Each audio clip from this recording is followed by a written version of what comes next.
Members, please be upstanding for the chairman.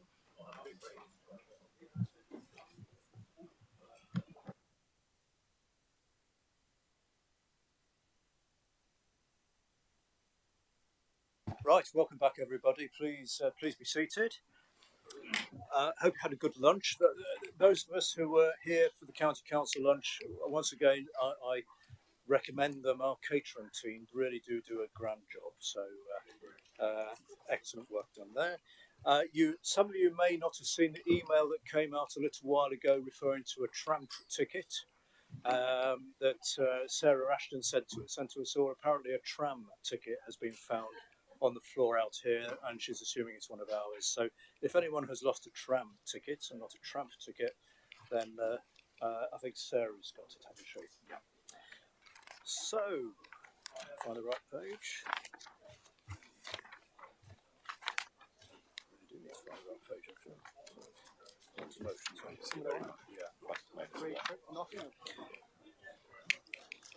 So we go on to the notice of motions. Now, as we received apologies from the mover of the first motion, motion 1 falls. So we have just 2 motions on the agenda today. And please be aware that if we are to complete all business today, we will need to start motion 2 of no later than 4:30. Well, it's 1:30 now, so hopefully that won't need to be reminded. So we go into what was motion 2, but is now the first motion, and this is a commitment to preventing suicide in Nottinghamshire. And Councillor Paul Henshaw would like to move this. So, thank you, Chair. I rise to move the altered motion, which we're going to look at in depth. Yeah.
Right, colleagues, I think we've all got a copy now of the amended motion.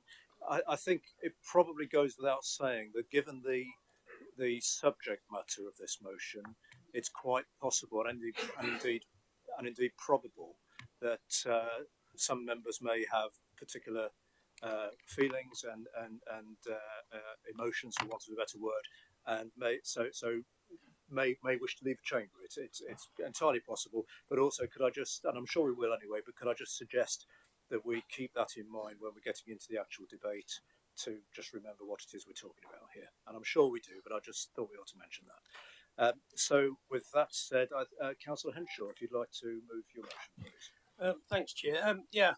I bring before you the altered motion, which I hope can be adopted by everyone in this chamber. And as you can see from the notes, I'll explain. This motion originated from discussions which were held at the Adult Social Care and Public Health Committee in June. Councillor Scott Carlton gave a presentation to the committee on the draft Nottingham and Nottinghamshire self-harm and suicide prevention strategy. I recommend that each and every one of you look at the strategy and the suicide prevention charter and read it. It's very interesting because there's a lot of useful information contained therein. During his presentation, Councillor Carlton mentioned that he would like to see councillors get training that related to mental health awareness, self-harm awareness, suicide prevention and suicide bereavement training. This training could become part of a councillor's induction. You will see when you read the draft suicide prevention report, which was presented to the select committee, there were a number of recommendations for consideration. These were: 1, to gain feedback and input from Adult Social Care and Health Select Committee on the draft Nottingham and Nottinghamshire suicide prevention and self-harm strategy. 2, to highlight available training opportunities in suicide to the community and to the voluntary sector. The Select Committee agreed that the draft policy would be a positive move and should be supported. As the recommendation 2 was silent on training for councillors, I moved an additional recommendation at the meeting that councillors should be given valuable training on these important issues. This was supported by a majority of the committee.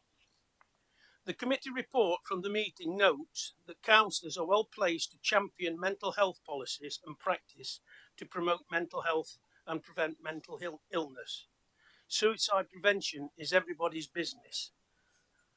Nottingham and Nottinghamshire will be a place where organisations and people, if they understand what they can do to promote the well-being of people and to reduce suicide and self-harm.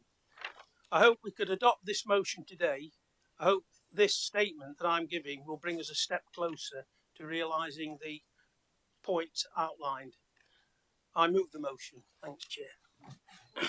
Thank you, Councillor Henshaw. And Councillor Mike Pringle, you'd like to second the motion? Chair, I'll second the motion and reserve my right. Thank you. And also Councillor Scott Carlton, you also wish to jointly second the motion? Yes, thank you, Chairman. And I rise to obviously jointly second this motion before us today. And before I get into my full remarks, I would just firstly like to take this opportunity to thank Councillors Henshaw and Pringle for bringing forward this motion here today, but also working in a collaborative way to alter the motion before our meeting. My addition, to explain, was only ever intended to be a helpful suggestion to strengthen the intentions of the motion as it was originally written. As has been alluded to by you, Chairman, colleagues, we are debating a sensitive subject here today, and I am acutely aware that many members and officers present will be moved by our debate. But if we are serious about preventing more deaths in Nottinghamshire from suicide, then it is only right that we play our role and shine a spotlight on this subject. Many members will have heard me previously speak about my own experiences and challenges as a younger person. However, I don't wish to dwell on that too much for the risk of making this sound about me, but I'd rather wish to share a little insight into why I do that. The simple truth of the matter is I do so to inspire hope. Hope that things can get better, and in many cases things do. but we also must recognise that every death by suicide is a tragedy and they can be prevented. An important objective of suicide prevention is to remove the stigma associated with suicide and mental health issues, so that people who often suffer in silence will be more likely to seek the help that they need. In essence, Chairman, we are creating a cultural and environmental shift where it's easy for someone to say, actually, I'm not okay. Therefore, making it easier for someone to get the help that they deserve. One of the ways that we can do this is to be conscious of the use of language, hence my alteration. Terminology, such as committed suicide, implies an offence. Indeed, death by suicide was only decriminalised in 1961, and prior to that, any person that survived suicide was liable to prosecution. Further terms, such as successful suicide, implies a notion of achievement around what is actually a very tragic circumstance. Indeed, phrases such as epidemic can spark panic, making suicide seem inevitable when it is actually not. I could give further examples, but time constraints don't allow me to, and I wish to speak momentarily on the more substantive parts of the motion, as Councillor Henshaw has already referenced in his opening remarks. I support the broader principle that as a council that we offer the various training offers as described in the motion to members, whether that be current or future, and that the uptake of this clearly is encouraged, but equally where members, for whatever reason, decide to decline that offer, that their decision is respected. I have myself undertaken various training offers, and indeed this has helped my own understanding, and as a consequence has better prepared me to assist those having suicidal thoughts, or indeed responding to those that have been sadly bereaved by suicide. In essence, I see this as very similar to being a basic first aid course. Additional to this, Cabinet next week will consider a report on the deployment of the public health reserves, which will see funding applied, if approved, to strengthen and sustain the suicide prevention agenda here in Nottinghamshire. In conclusion, Chairman, this motion is not about forcing a top-down, we-know-best approach onto members, and far from it, but it's more to offer you the opportunity to further one's own understanding in what is a very complex and sensitive subject. The unfortunate reality is that many stigmatising phrases and ways of talking about suicide have been ingrained into our everyday words. That said, even the most dedicated supporters of the mental health movement, me included, may find ourselves slipping up from time to time, and that is okay. That is what makes you human. But learning how to talk about suicide in a hopeful and respectful way has the power to save lives. Thank you, Chairman.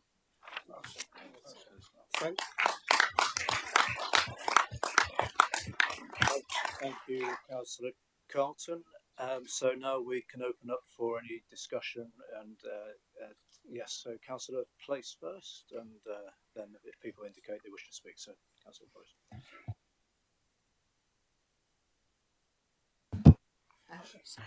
I'm not going to apologise for speaking up, and it'll be 5.5 years since my grandson left us, and to get a phone call to say, "Mum, don't come down, Nathan's not doing too good," was absolutely disgusting to me, because I always thought I could be his first person. And then to get a phone call next morning from her husband to say, "Come down straight away, coroner's here." I said, it's the worst thing anybody can imagine. And he did have support all through school. He'd got a worker in school with him. And then as he got older, he was nearly 18, things seemed to leave him. And when she was asking for help from support for the last 4 days of his life, nobody could come out. And to get that phone call to say coroners were there and that they'd found him were absolutely devastating. It was the worst thing anybody can imagine. A lovely young man who'd been diagnosed with Asperger's, and then that to happen, you just don't want it to happen to anybody's children. So I welcome what you're trying to do and hope it all goes properly. Thank you, Councillor Place. Thank you. Councillor Girling. Thank you, Jim. Shouldn't have let Sheila speak because it's wasted me. Right. I think it's important that when we're talking about mental health and suicide prevention, that if it's something we've experienced and maybe even considered, that actually we do become people that say it, because it does make it more known then that that's the sort of thing that people go through. Because one of the things about suicide is you think it's just you think there's nobody else, you think you've got no help. And so one of the things that I've done as the Armed Forces Champion is we've done a mental health first aid course which talks about suicide and the sort of signs that the people do give when they're seriously considering suicide. And I'm convinced that had I done that course before my mate who I served with committed suicide, I'd have seen the fact he was going through those things. And it devastates me to this day that the course came too late. So I think it's really important that we do this, but it's got to be done in a way. It's not a badge of honour that I tried to kill myself. It's not. But it's something that happened that people need to understand that we go through. So I really sort of endorse the fact that we're putting on training, but I don't think it should be compulsory. I think it's a personal thing. Some people won't be able to go on that sort of a course and actually face what the course means and what it does.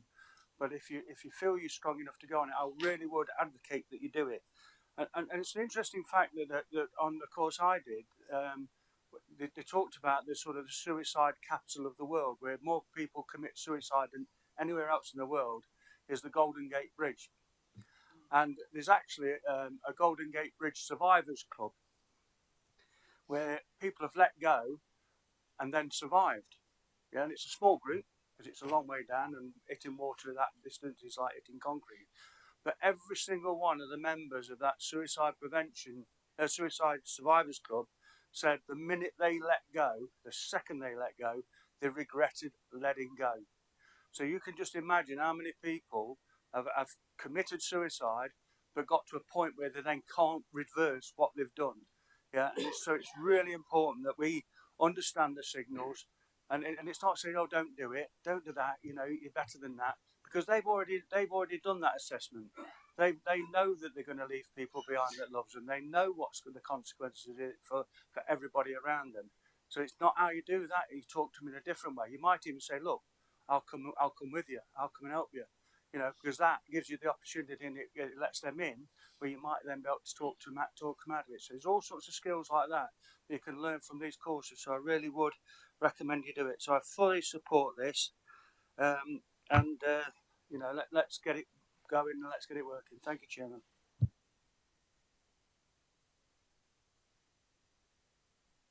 Thank you, Councillor Girling, and it is a difficult subject to talk about. And Councillor Martin, please. Thank you, Chair. I'm probably not going to do this justice it deserves. My brother committed suicide 20 years ago. It is a preventable situation. The biggest issue I found since then is the relatives who suffer as a result of what happened. So I'll just give you an idea. I've now got, he had at the time 3 children. He's now got one son-in-law and 2 daughter-in-laws and 6 grandchildren. And certain pinch points are where it gets you when your niece comes and says, Uncle David, I'm pregnant. Or your nephew is autistic and you've got to help sort that problem out. There are all sorts of family things, general family things, that we all take for granted with our own families that they've lost, whether it be the mother or the father. And it is a preventable situation, as Councillor Carlton will allude to. I can remember one of my friends, and we met through karaoke, believe it or not, and he was in a right situation, because what happens is the highest ratio of people that commit suicide are males between 25 and 55, because they get into this vortex when they lose everything. They lose the cat, the goldfish, the dog, the kids, the wife, and they end up settee surfing, and that's what happens. And anything that we can do in here that helps us to talk to those people and help them bring them out of it, is surely going to, if it saved one life, then it will have been worth voting for. And I don't think I need to ask any of you if you're not going to support it, because I'm 100% you all will, and that the finalities in the actual writing, they're irrelevant to me. The actual greater impact of the passion to help other people is surely what transcends everything. This friend of mine who we met through karaoke, I actually was talking to him, and he was on the verge of it. And believe it or not, I'd got a U2 ticket to see U2 in Leeds and around Hay Park, and I bought it from my best mate, and I gave it to him, and he went to that gig, and he set up a band, and he's been playing all sorts of that kind of music for 20 years since. And it totally turned his life around because it gave him something to hope for. Still today, 85 people a week commit suicide, and I believe that figure has actually increased since COVID because of the acute pressures of COVID. And we've told not to talk about the pandemic, but it's still, the resonance of it is still with some people. But you know, it's a real heartbreaking issue, and there are some people who you can help, and there are some people who you can't, and that's what I've learned from suicide. But what the greatest achievement that we could hope for is that all of you were aware when somebody says something to you, and you suddenly switch that radar on and you go and help that person. Because like I said, if we can pass this motion and it helps save one life, then it affects many others. And you know, before we talk about the economic side of it or anything like that, it's a real emotional thing, and it's just unbelievable. So 20 years later on, my brother has got a daughter, son-in-law, 2 sons, 2 daughter-in-laws, and 6 grandkids. None of them will ever know him.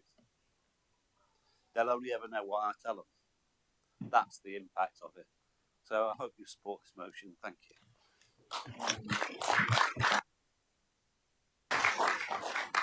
Thank you, Councillor Martin.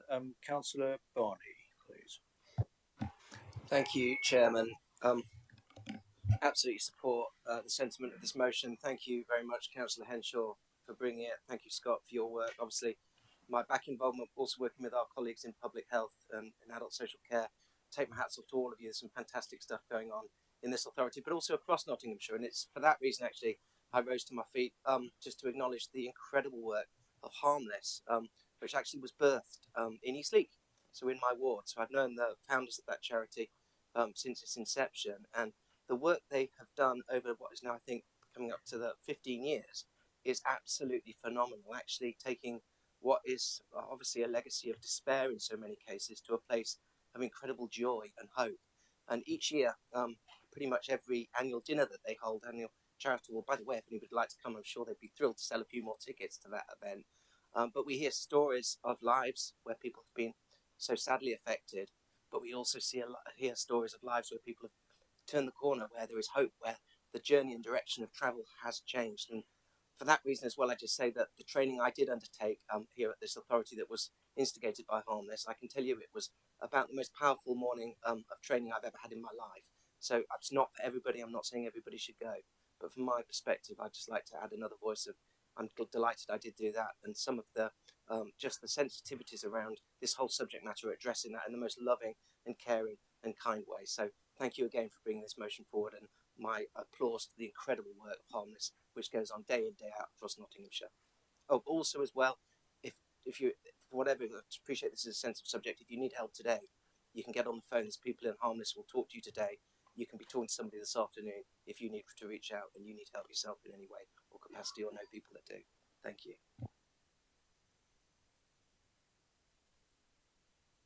Thank you, Councillor Barney. And Councillor Doddy, please. Yes, thanks very much, Chair.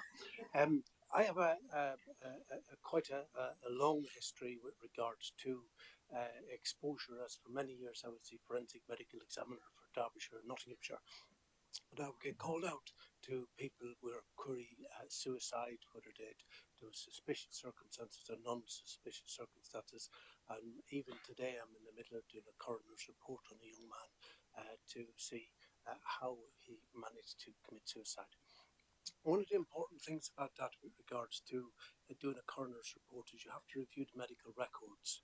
And I had to scroll back a long way before he'd actually seen anybody, because 2/3 of people who commit suicide have no mental health history.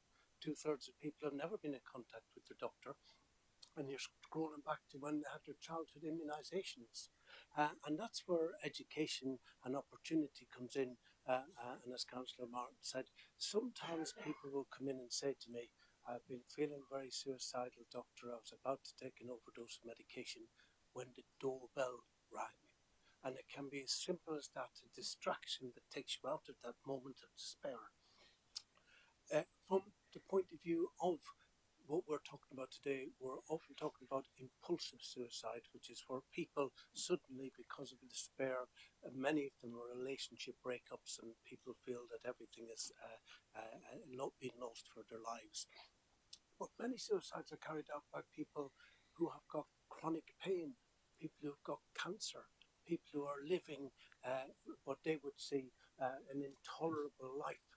So you've also got the middle-aged men, and if we had started with the first motion today, we'd be talking about things that impacted women and domestic abuse. And of course, domestic abuse and domestic violence is one of the other big triggers for people committing suicide.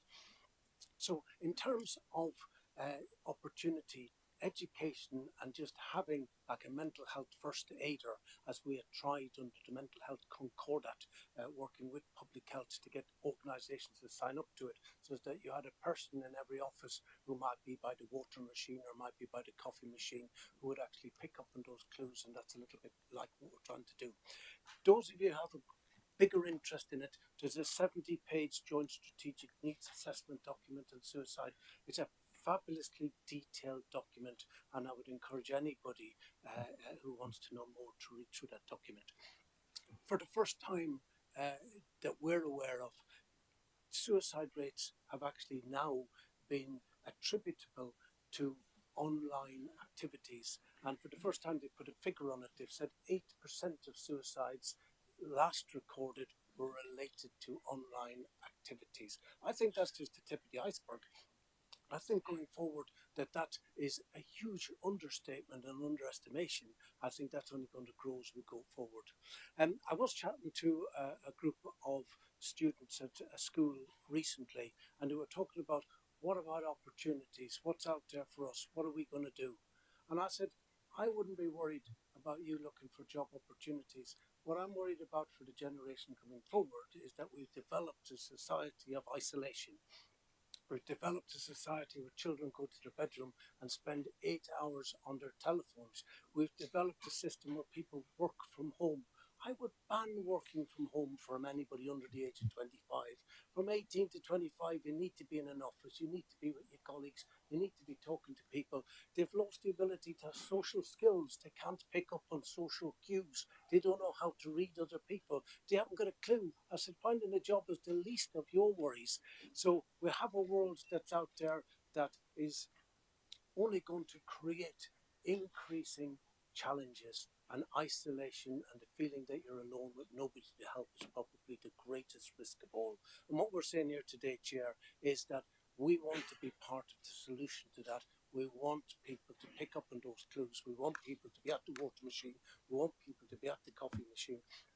We want to be the doorbell that rings, Councillor Martin, to save the person taking that step. That's the impulsive one. How we go forward with long-term cancer, long-term illness, people with dementia, etc. That would be a whole argument for another day. 30 seconds, John. Fully supported, and I think it's great to be talking about it. But as mentioned, for some people it's a form of post-traumatic stress. We can't drag people into this, but we can certainly encourage everybody. Thank you.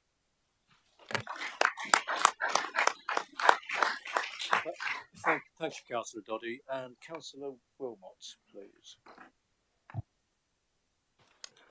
Yes, thank you, Chairman, for allowing me to speak on this. I fully support this motion before us today. It is a great idea.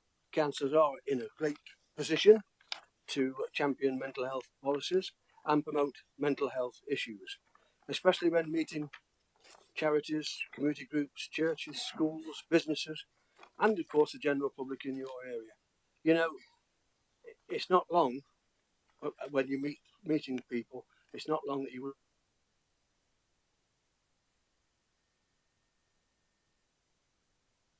Who needs help. I'm fortunately knew someone who had a mental health issue and was self-harming. A terrible position to be in, it really was. I directed him to help, but to this day, I do not know if he took up that option. But of course, we would need training to deliver such complex issues, but I, for one, would welcome that opportunity. If I could save one life, it would be worthwhile.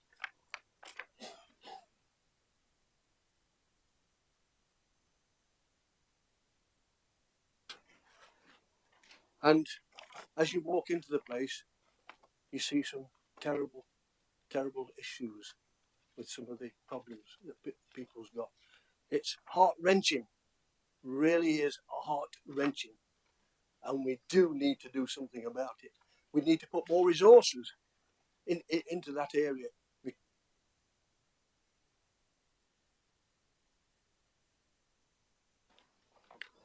But there's still people walking the streets that need help as well. You know, we've got a number of people with, you know, several mental health practitioners and workers, but not enough, nowhere near enough. And of course, we've got some volunteers, some absolutely.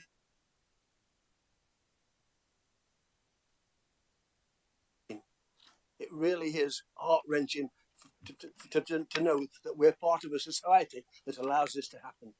And whatever we can do to better the situation, we must try. We must try. So there's so many people, as I say, with health problems fall by the wayside because there isn't the help that they need. Just think of that, people walking the streets, not knowing what to do with their lives, and we're part of that. So, Chairman, I fully support the three proposals before us, and I do hope we all get involved. Thank you. Thank you, Councillor Wilmot. Councillor Deakin, please. Thank you, Chair. It wasn't going to be something that I spoke on today until Councillor Girling spoke, and he spoke about talking and about sharing, and that's the first key, isn't it?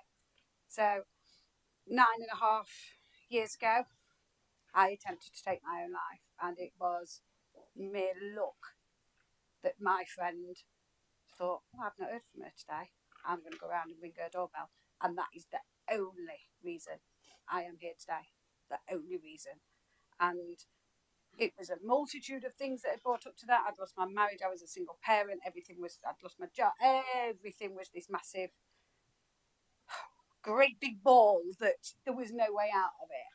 I'd never had my mental health issues before that. I'd always been a mum and a friend, and that person who smiles, and that one who will always give you a laugh, and I'll always just be happy. But by God, when it hits you, there is sod all you can do. And I don't tell this story. There's probably 3 people in this chamber who knew this before today, because it's my journey, it was my story. But actually, if we want to help other people, then they need to know that they're not on their own. It happens to each and every one of us. There's always a point in somebody's life where they don't know where they're heading next, or they don't know what's around the corner. And for me, it was just mere luck that somebody checked on me.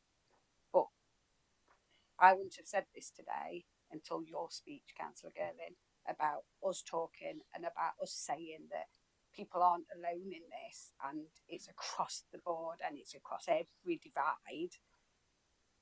But if we stand with people and we talk to people, and then you get that after support, and you have to have a friend who takes you to your therapy every week, who, like, oh my word, hated every minute of it because I come back out a mess, an absolute mess every week. But you need that person on your side. They're not making it better. They can't make it better, but they're there, and they're just that support network for you when you need it. But people need to know that it's all of us. It's not, they're not on their own. But I do agree with what you said. I'm not sure I can do all that training, to be fair, Councillor Girling. Honestly, from the bottom of my heart, not sure I can. So I agree wholeheartedly. It can't be mandatory on councillors. But I am there for my residents. I'm there for anybody who needs it. And yeah, I think this will go through unanimously, and I think it deserves to. So thank you, Chair.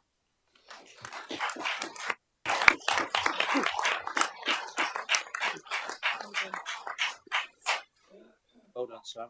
Hi. Thank you, and Councillor Hollis, please. Thank you, Chair. And yeah, I think obviously one of the people that knew that story beforehand is one of the reasons that makes Samantha such a great counsellor, actually connect with people. But I think I wanted to kind of approach this from a different point of view. We as an organisation deal with the general public, and we deal with them from so many different fronts, whether it be school places, events, social care, etc. And I kind of think mental health needs to be part of every discussion we have, at least a thought. So I'm hoping some of this training, which I know the officers have as well, forms part of it, because something that struck me actually when Councillor Dolly was speaking, and I think you can't get around the fact, taking back a step, that doctors, nurses and everybody else in the mental NHS particularly, they're at the front line of dealing with these people who have issues, and we'll all know somebody that has mental health issues. They deserve a lot of credit. The doctors and nurses that deal with these people, whether it be referring people to talking therapy, whether it be referring them to medication, everything that helps. But actually, as an organisation, the county council can fit in with those things. And whether it be the work from home culture, maybe that's part of the discussion, whether it be things like Sure Start centres that brought people together, which we've systematically started closing, shutting down, whether it would be after school places, everything that kind of helps the community come together. And even something that struck me, things like music lessons on a Saturday morning for kids that don't have anything. You know, the spiral can start at any age, and we all know young people suffer at the front line, whether it be young boys and girls at the front line of mental health issues. But every kind of group that they used to be part of, like for example 11th session, where we used to provide instruments, we've shut down. And these aren't things that cost a lot of money.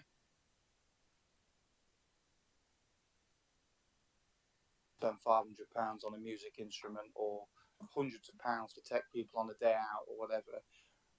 So that's one of the reasons that things like Ashfield District Council have been providing community events for free for people to go to, providing play parks for people to go to. And mental health issues have been part of the discussion in our meetings to the reason we provide those things.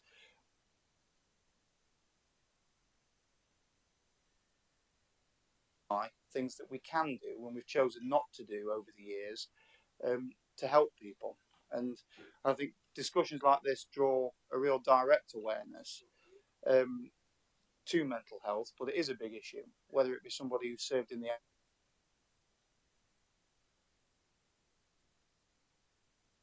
things like social housing. But here at the County Council, other than discussions like this, I'm not exactly sure where mental health issues have really fitted in before on an organisational level. But I'm hoping today, particularly after some of the real, I think, humbling stories we've heard today, mental health will actually be at the top of our agenda.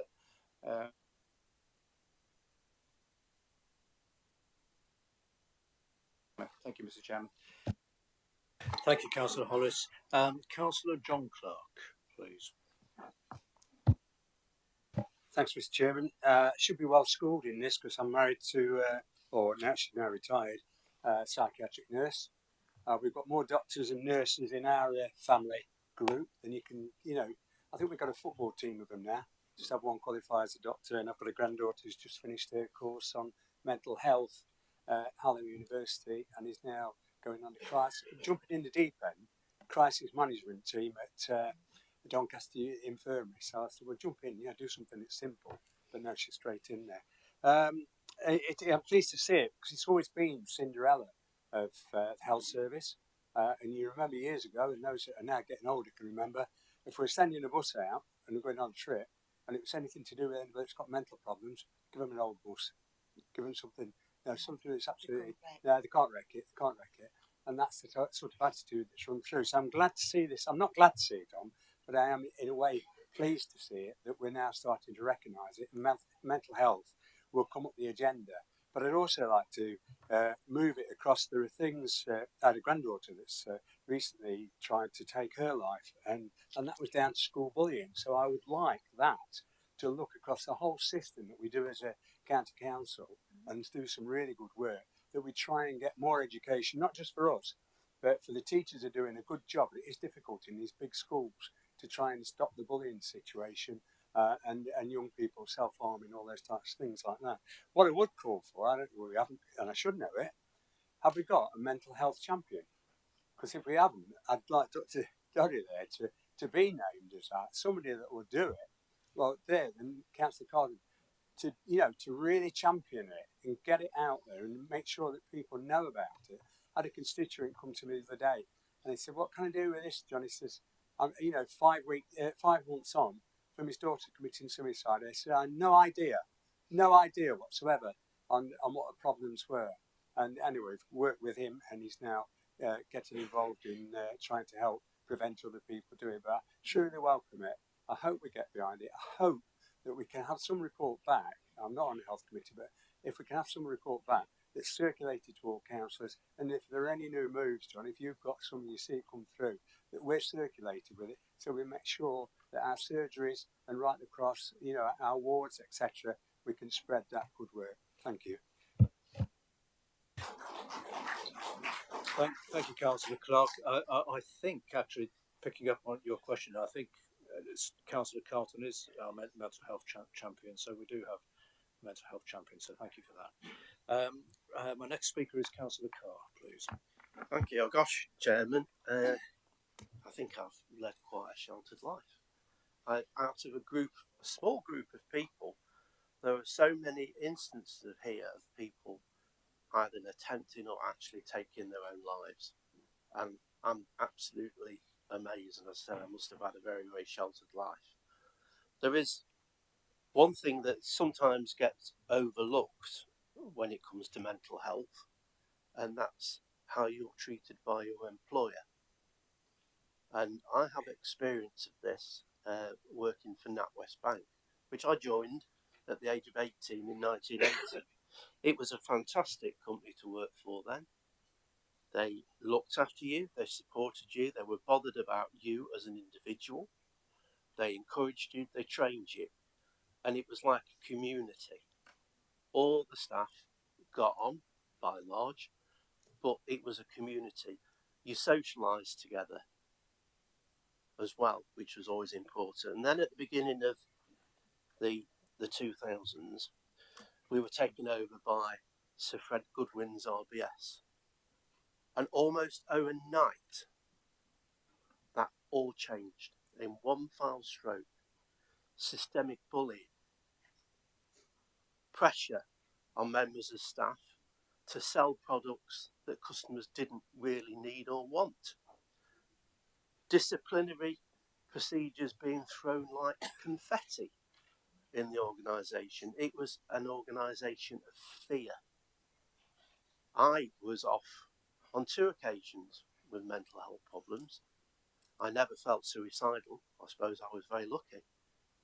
But I know people that did feel suicidal, but we supported each other and we got through it. We got absolutely no help from our employers whatsoever. And there is a duty of care, and I'm absolutely positive that this council is a prime example of how to do it properly with their staff when they're in that sort of situation. But there are employers out there that don't, and it's a very, very worrying situation. All I would finish by saying is that I think this has been an excellent debate. It's been an excellent debate, and I have to say, I'm actually proud of us all that people have been able to stand up and say what their, not secrets, the problems they've had, the heartbreak that they've suffered. And for a council to stand up when she's only told 3 people before, we should all be actually not grateful. We should be celebrating the fact that Sam was able to do that in front of people in this council chamber. So I would say, and of course we've got another debate coming up in a minute, for goodness sake, we may disagree with one another, that's fine. We're not all going to be bristol, but when you're disagreeing with each other, let's be kind to each other. You know, all this nonsense that goes off sometimes is not good for anybody's mental health, whether you're on the receiving end or whether you're dishing it out. So let's be kind, let's disagree, but do it nicely. Thank you. Thank you, Councillor Carr. I think we would all agree with that. Councillor Saddington, please. Thank you, Chairman. Well, what I've heard has actually brought me to my feet. I think to hear in this chamber personal stories from people, and I have heard from Sheila before, but to be able to stand up in this chamber and bring your own personal stories, whether it be family, friends, or whomever, I think is extremely courageous. And it must be a very difficult thing to do, to stand up. Going back to when I was little, there was always a stigma, and that stigma has gone. But the hospital in Newark was actually the mental health hospital at one time. Nobody would go anywhere near it. And it took years, when it was brought into being a normal hospital, for people to accept that they could go in and actually get better.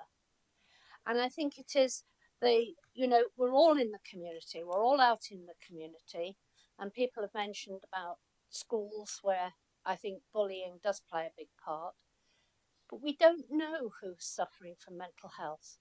They find it very difficult, I'm sure, to come to people and say, I think I have a problem. And I think it's something that we, as ambassadors out there, need to check very much amongst our community, that the lonely, the frightened, the ones who may be bullied, could be suffering behind a closed door. And I think it's something that we need to be very aware of, and I'm pleased this motion has come to council. And all I can say is thank you to those people who've given that. I think we all need to admire them. Thank you. Thank you, Councillor Saddington. I don't think we have any other speakers indicated to speak. So, Councillor Pringle, as the mover of the motion, would you like to sum up and respond, please? Thank you, Chair.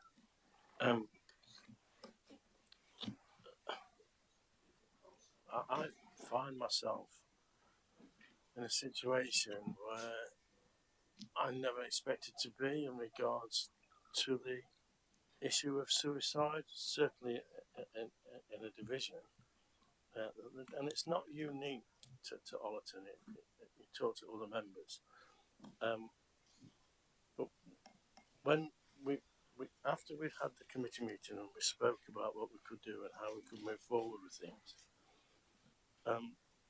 it's quite obvious that the effects outside of what we see here, and again, people have spoken compassionately today about their issues that we've overlooked before or not seen before. So the proposal to put this motion forward with the training that it offers, I supported due to the fact that I looked at my failings in speaking to the families that contacted me, the numerous families that contacted me, certainly over the last 2 years. And then when we did some of the training and some of the wording, which you're quite right to add that to, Scott, it didn't take anything away from the spiral of emotion that those families were feeling. The young kids that, as Dave said, that don't have somebody in their life now forever.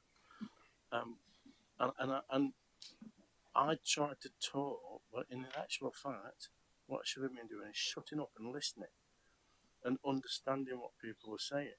So I understand there's people in this room now. I'll not take any notice of this because they know better. I know that. All we wanted to do was offer it to those people who thought there might be something that they could take out of this. And if they take one thing out of it that works to support any family across Nottinghamshire or anywhere, whether it be at karaoke, and I will make a joke, thank goodness it was a U2 ticket and not an Atomic Kitten ticket. That might have been different, my friend. Yeah. If there's anything, any positives that anybody can take from there, then that's all this motion's for. There's nothing more than that. Scott and I have got a right connection with this before I face what I faced over it. And I'm going to have to thank Lee Brazier from Ollerton, the District Council, who is leading on suicide prevention in our area. Matt talked about harmless. There's numerous out there that offer. But when this first raised its head in my division, I didn't know who to turn to. There was nobody, apart from the Samaritans, there's actually people round the corner from me now that don't. We've got one group. We've got one woman that runs a group that's taken a leading speaker in suicide prevention into our schools now to talk to kids in the way that kids should be spoken to about understanding who they can talk to. This is part of the training that we have provided to counsellors now, that I don't want anybody to use this. If everybody that has the ability and the conscience to go on this, or that feels able to go on this, I don't want them to use it. I want them to not use it. That's the whole point of this. But if you do use it, you'll be in a place where support, and even support for you as a counsellor to turn around to your mate and say, Dave, I've got this problem. And they'll know the page that you're on if they've done the same training. So this wasn't meant to be a sad day. This was meant to be an uplifting day. And it's probably not a sad day, in fact. What it is it's an emotional day through stories that have been told, emotions that have been let out, and comments from Sheila that none of us want to face in this chamber. So, Chairman, if anybody can be strong enough to go on this course, I'd urge them to do so. Thank you.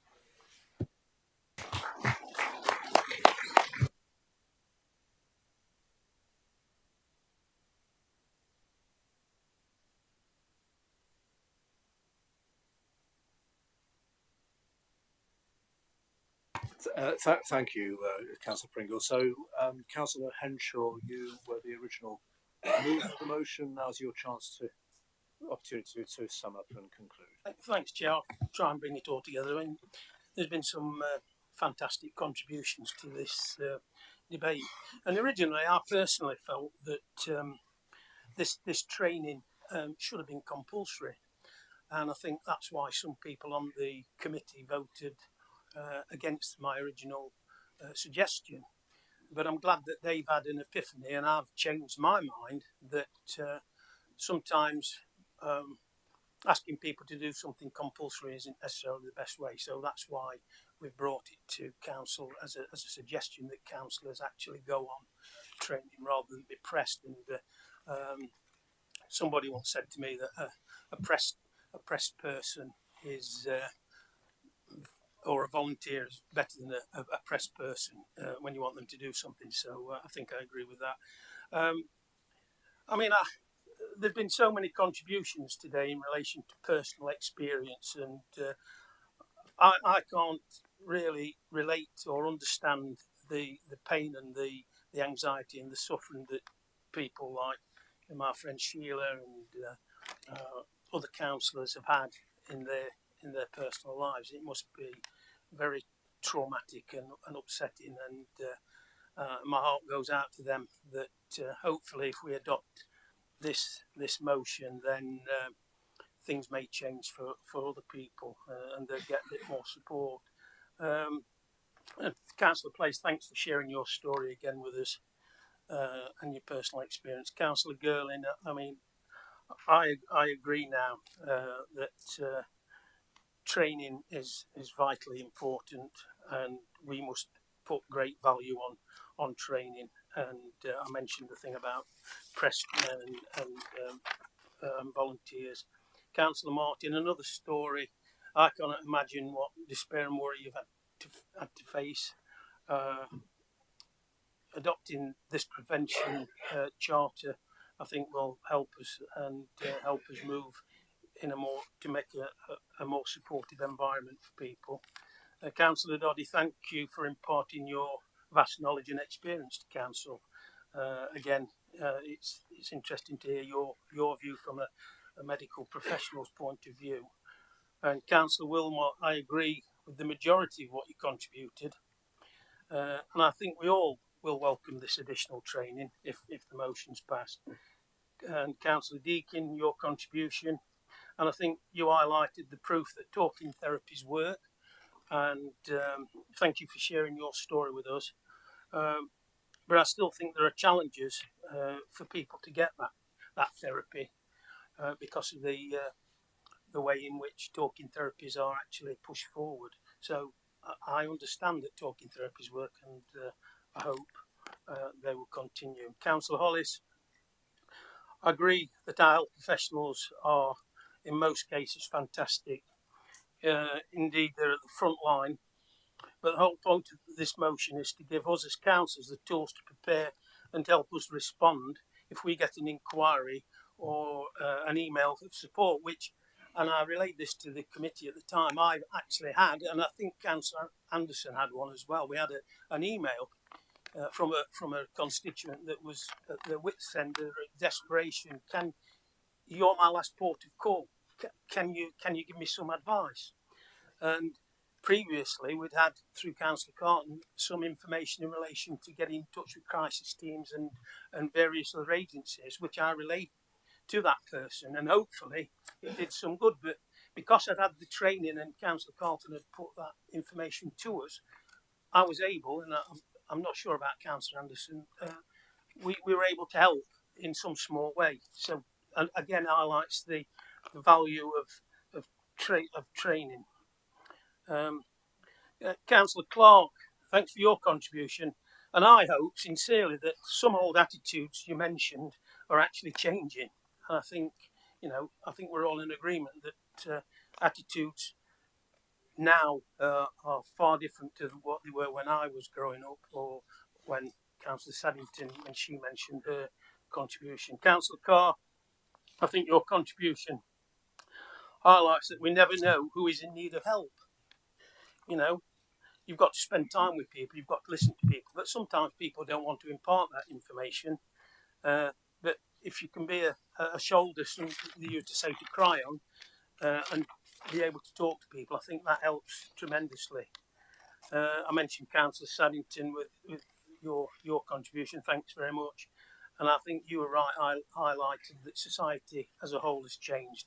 And Councillor Pringle, again, thanks for your contribution. You are the many and varied complexities of living in a modern society.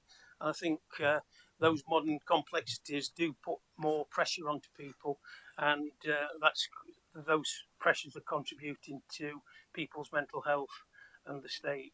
Councillor Carlton, I'll thank you really, because when you came to committee and you presented your report, and I sort of latched onto it about getting training, but I want to thank you through the chair for taking a great personal interest in this mental health awareness training. And very often, you see, to get someone to do something about a thing, I think they've got to have a personal interest in that topic. I, for instance, because of personal circumstances, have a very keen interest in access and access issues, because it was presented to me years ago that my daughter needed additional help to get in and out of buildings and things. But because I'd got that personal interest, then I could transpose that into some of the work that I've done as a district councillor and as part of planning.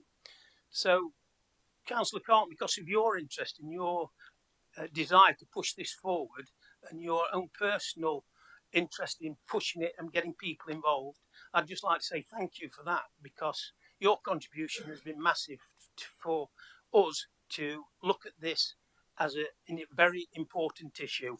I think I've mentioned everybody that contributed. It's great that we can have some consensus in a political forum that we can all agree to. So I'll put the motion to council and hope that everybody supports it. Thank you.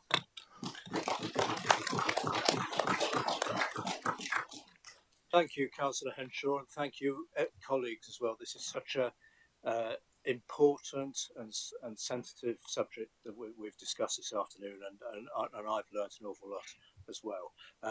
I also go back. I think back to people I worked with back in the go-getting 80s and 90s, a little bit like Councillor Carr was referring to, and there was. I can think of someone now who was regularly off work citing bad tummies or colds or whatever, but once you got to know what was going on, no, it wasn't that at all. And isn't it great now that we are able to talk about it, as colleagues have said? So thank you for that. Just before we go to the vote, the Chief Executive has reminded me that for anybody who, both members and everyone, public staff who might be affected and have some of the challenges we've heard about today, the County Council, along with the City Council and the NHS in Nottinghamshire, is part of a suicide crisis helpline. And that is publicised here and there. It's on our website, and in fact we do have a specific part on our nottinghamshire.gov website. You go to nottinghamshire.gov.uk/suicide, and there is help there for people. But I just thought I'd mention that. So we've had a very good discussion. We need to move to the vote now. So do we do this by hands or? Yeah. So yes, I think show of hands then for all in favour of the motion. Please show.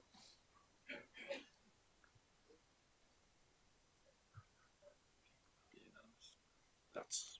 I think we can safely say that's unanimous. So thank you, colleagues.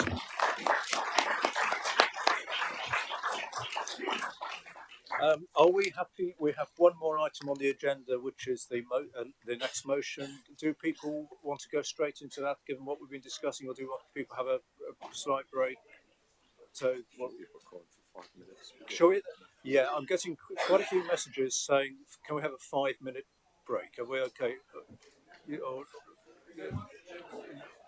Yeah. No, if people want to leave a chamber, they can do, but we need to carry on.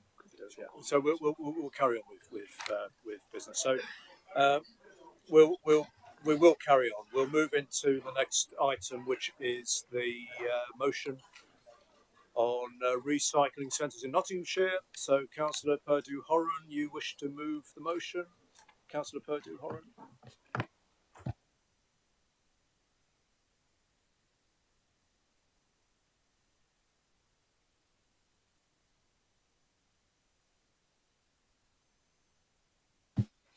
Thank you, Mr. Chairman. I may say I feel like a newsreader following a tremendously heavy item and then moving on to the next item. This is more normal business. Just to for the tape, Mr. Chairman, for the benefit of viewers and those members of the public looking in later, perhaps. I just wish to read out the motion.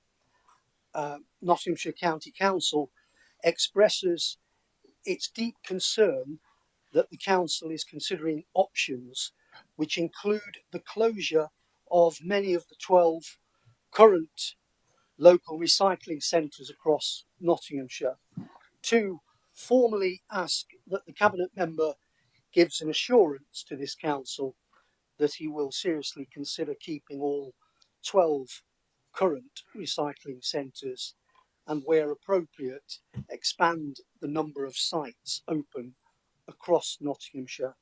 And 3, requests the Cabinet member to carefully consider the distance residents will have to travel to recycling centres to support this council's aims to combat and help climate change and increase recycling rates.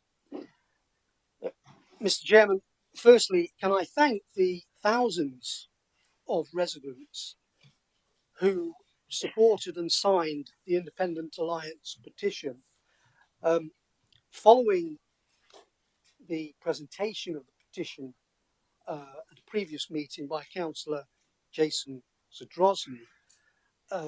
We have received over 3,500 extra signatures, and it's currently now up to 6,177, which dwarfs the response to the budget consultation earlier this year, and it categorically states that they are against closure of any recycling centres. It's important to set out the context for this crucial debate. Members will know that in 2016, at my by-election in August 16, residents in the eastern part of Rushcliffe were promised a new recycling centre near Bingham or Copgrave to replace a recycling centre that was closed by Labour in the village of Langham.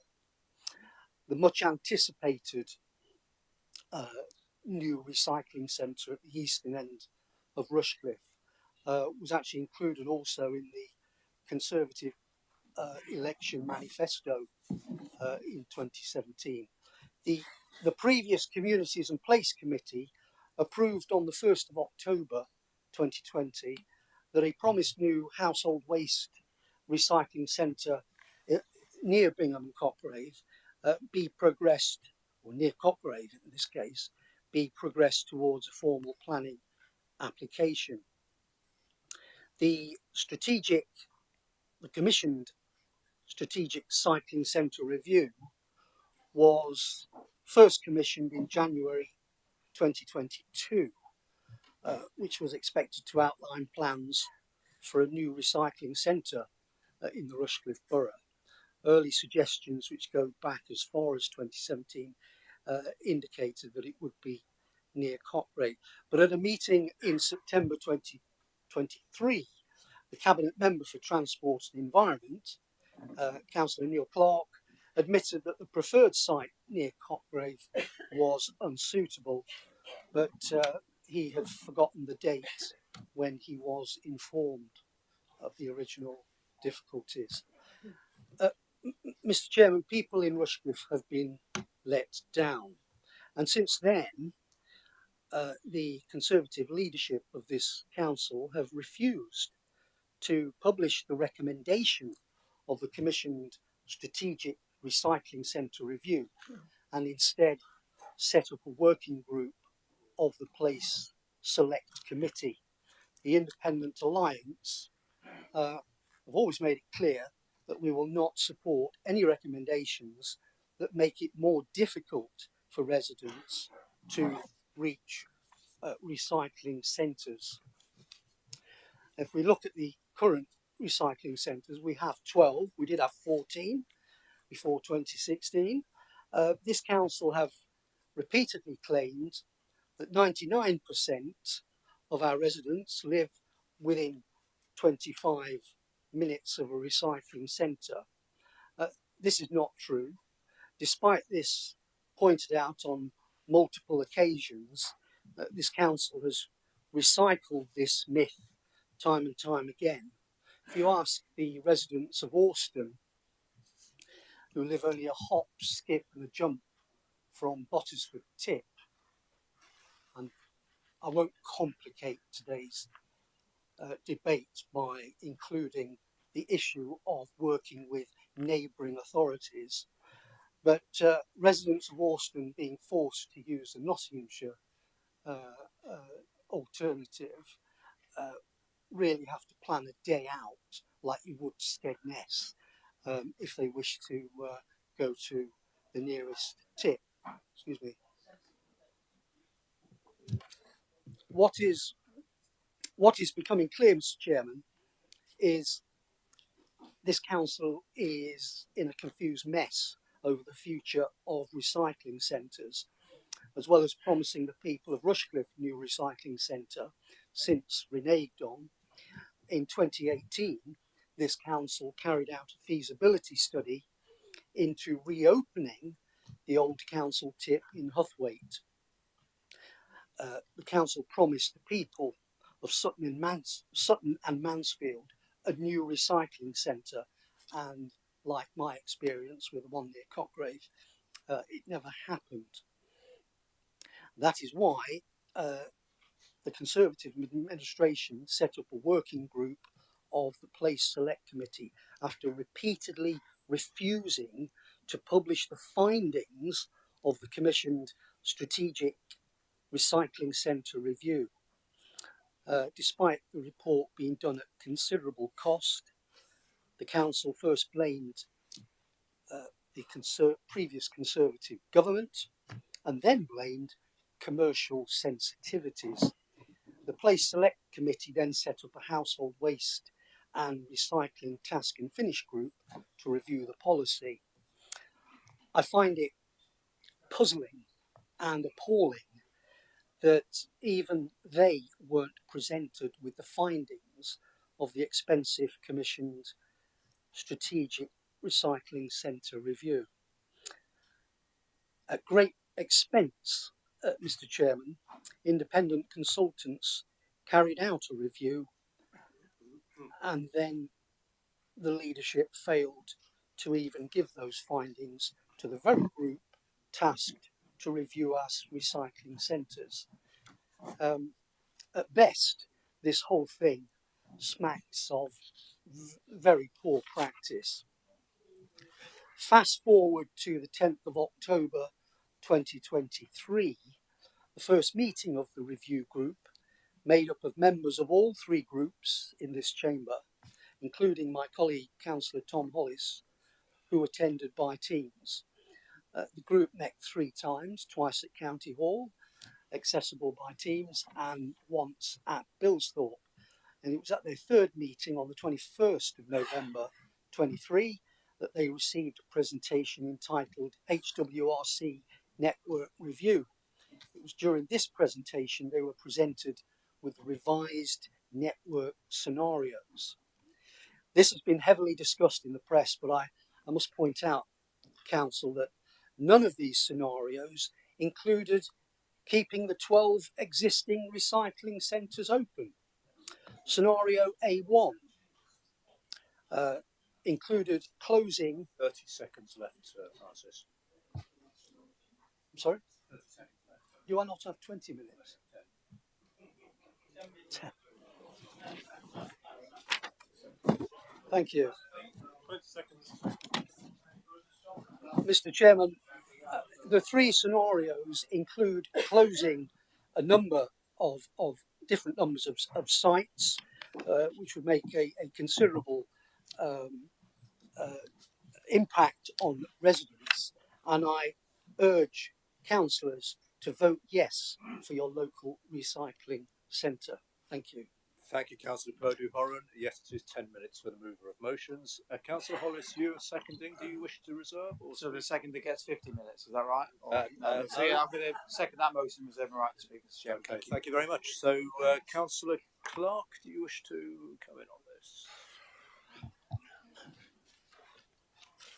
this? Thank you, Chairman. Yeah, I think it's a bit awkward actually. It's a bit sobering to follow the previous debate because I think we should have had actually debate should have been the last debate of this meeting, and to then have to carry on from there on something like this. It's my stomach's still churning from the previous debate. So. I understand that, but it's the order in which items are I know. received and Sometimes constitution we need to and be all that. flexible, Mr. Chairman. So I do want to actually propose an amendment, Mr. Chairman. So, with your permission, perhaps if we could pause, and if I could ask officers to circulate it, and then when you give me the nod, I will speak to it. Yes, absolutely. We'll circulate it to be circulated now. Thank you. We're going to put it up on the lines.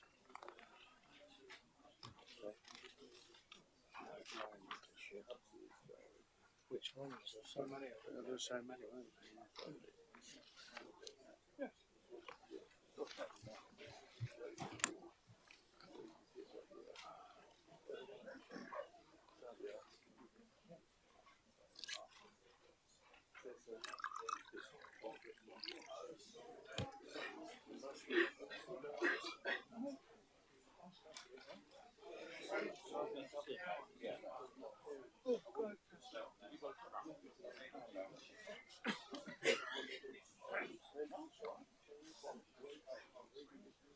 Let's get 15 minutes.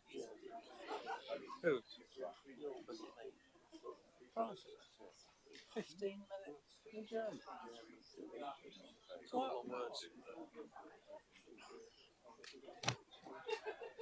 Is that usually the time to speak? Make it half an hour to have a lie down.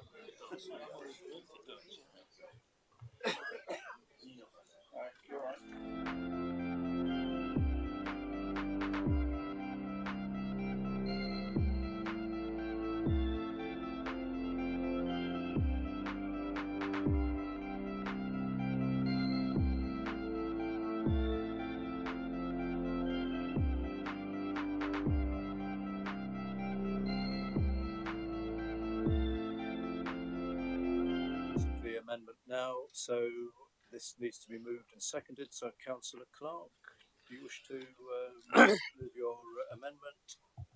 Yeah, thank you, Chairman. Certainly, I've still got Councillor Carr's words ringing in my ears. I shan't actually say all that I actually was intending to say. However, it is important that we do correct lots of misleading statements and try and get back to facts. Chairman, as you'll see from the motion, it does acknowledge the public concern the Independent Alliance have created around the recycling centre review, but it will also explain why that public concern is not justified. The cross-party Place Select Committee considered a wide range of options around the future of HWRCs in Nottinghamshire, and that's what scrutiny committees do. But the relevant information is the outcome. The final recommendations place.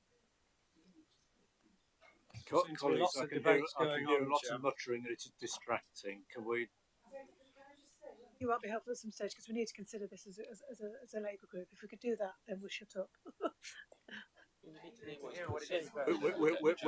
What we're doing, Kate, we're moving. It has to be moved and seconded, and then we can have an adjournment after the moving and seconding.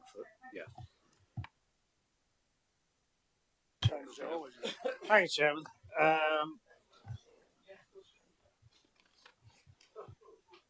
In your own time.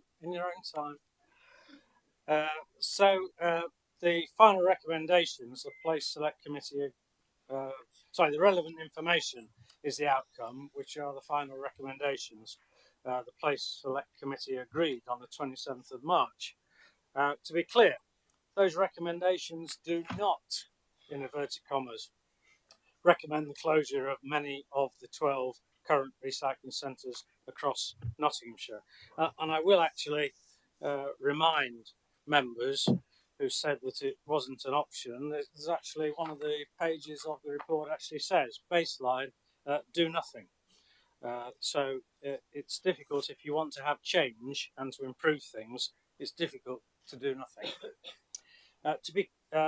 Likewise, the petition to which this motion refers was collected on a false premise.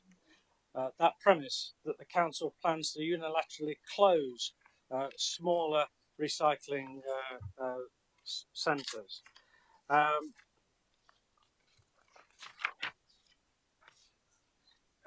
Such as Beeston, Giltbrook, Hucknall, Kirkby, Ashford and Mansfield. So let's discuss what the Place Select Committee's 8 recommendations really said. The committee have asked me to consider a significant reconfiguration of the HWRC network because they believe that the current network doesn't provide an optimum level of service to residents of the flexibility to respond to legislation like the Environment Act 2021. And they felt minimal small-scale changes could not address many of the current challenges. The Select Committee recommended that sites need to be more accessible to ensure fewer traffic flow problems along surrounding roads and to enable disposal containers to be serviced without temporary site closures. They recommended that the opening of the new super sites is necessary in all scenarios, but acknowledged that although a range of potential locations are notionally available, no firm proposed sites have yet been identified. And they recommended various ways in which the service at all our HWRCs might be improved, such as introducing automatic number plate recognition and harmonising the types of waste accepted. You could be forgiven for thinking, Chairman, reading the Independent Alliance's motion that Place Select committees were proposing to decimate our recycling centre service. The opposite is absolutely true. The priority is to improve the service we provide to residents. The priority is to improve the service we provide to residents. And that requires change, but changes that will be positive. The Select Committee comes to Cabinet next week. My proposed response is to accept all 8 recommendations for improvement to ensure the long-term quality, sustainability and affordability of the service. My response states that a number of new improved HWRC sites will be developed and implemented, which Councillor Purdy-Horan should actually welcome if he means what he has written in paragraph 2 of his motion. About 30 seconds left. The amendment that I've circulated says that I'm willing to seriously consider keeping all 12 current recycling centres open, and obviously that I will do. I cannot immediately see how that represents a practical, cost-effective use of taxpayers' money or is beneficial to HWRC users.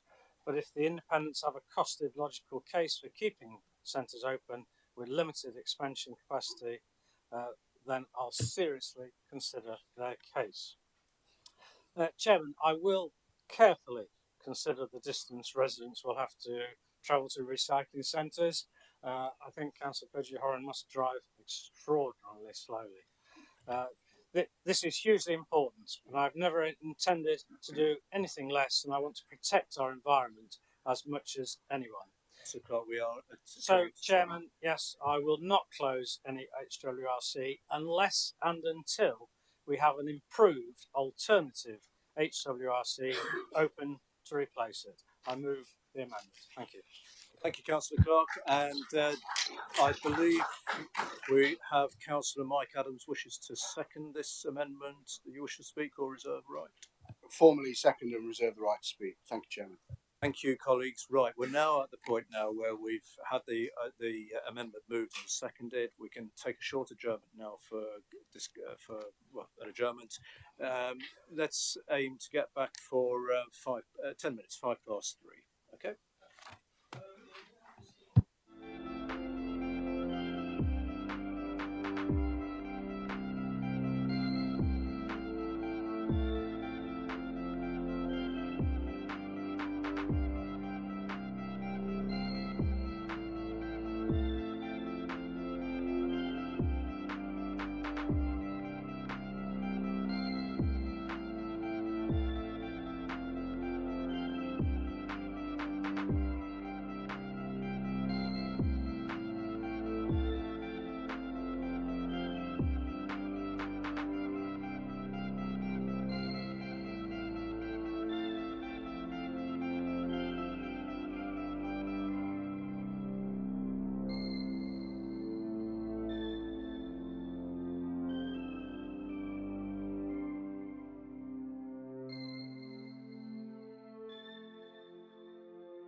Thank you, colleagues. I just felt the need to bang the gavel then. It's just gone 3:05. So I need to ask the mover of the original motion, Councillor Purdue-Horan, do you accept the amendment? You do. Okay, thank you. Right.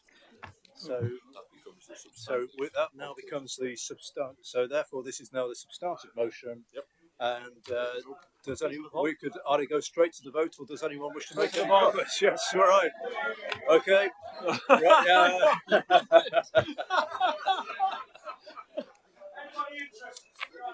okay. Straight to the vote. Right.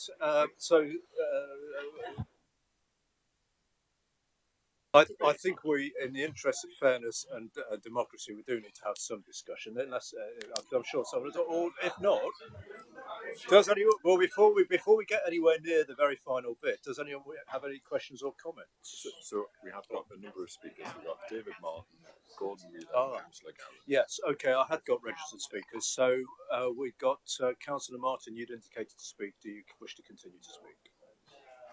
No, you don't have to. You don't have to if you don't want to. Oh, okay. Next.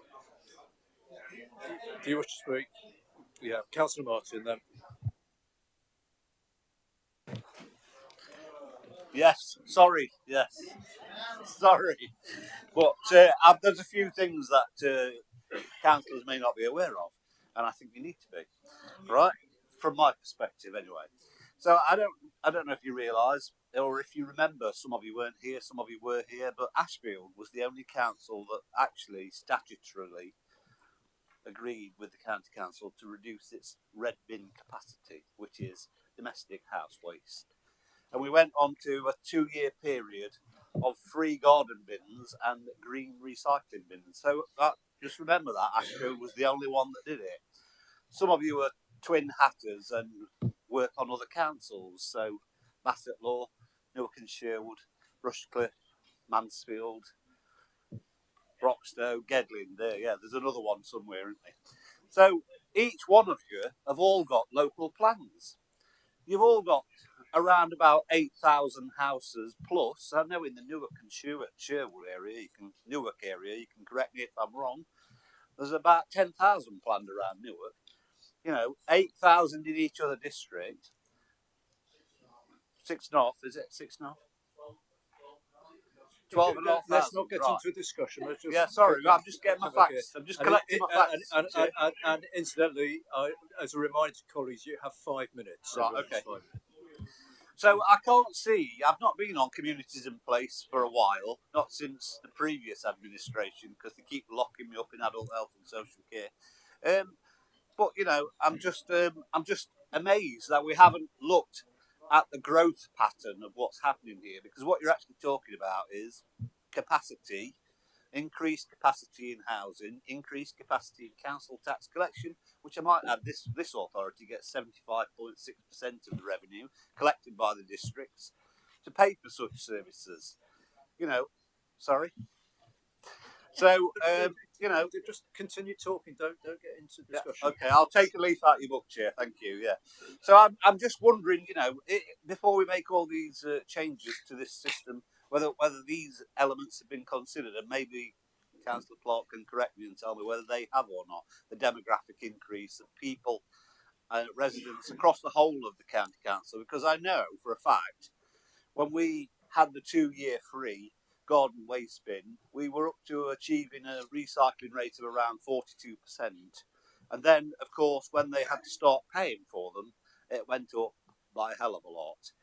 And, of course, in Ashfield, we also introduced the Big Spring Clean, which is a collection service which allows people to have bulky items collected by the district council on a quarterly basis in different areas. And bear in mind, we are one of the smallest districts, if not, between us and Mansfield, there's an argument going on who's the smallest. But fly tipping is another issue. So when you live in Newark and Sherwood and Balderton and Collingham, Coddington and places like that, and up in Bassetlaw, I don't know any of them names up there, so you're all right. There's such a large district, Bassetlaw. Rushcliffe is another one. Fly tipping is another thing that's got to be considered when we talk about travelling to tips. Because I live within a mile of the M1. And I always say to people when I find those regular fly tips on Felly Lane, they're not people from Ashfield because we've got too many bins. They're coming from outside. And actually, lo and behold, they were coming from outside. They were coming from Ilkeston. They come from Moorbridge. They come from the city. They come from all over the place because the stupid idiots leave the addresses in the rubbish. And I found it on numerous occasions.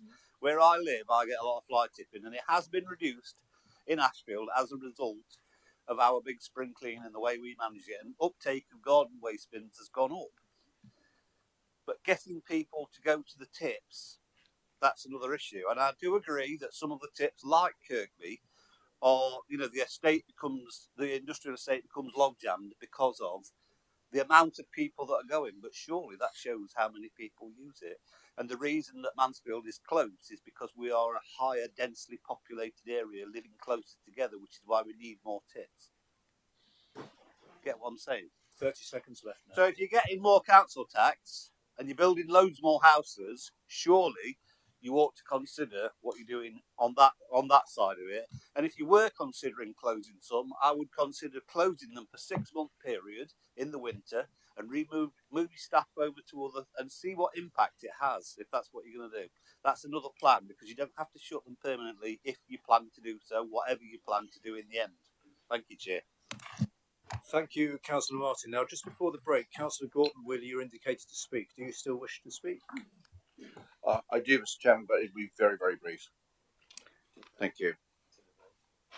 It would have been quite a long presentation, but in light of Francis' generosity to accept the amendment, that's really good news, and thank you for that.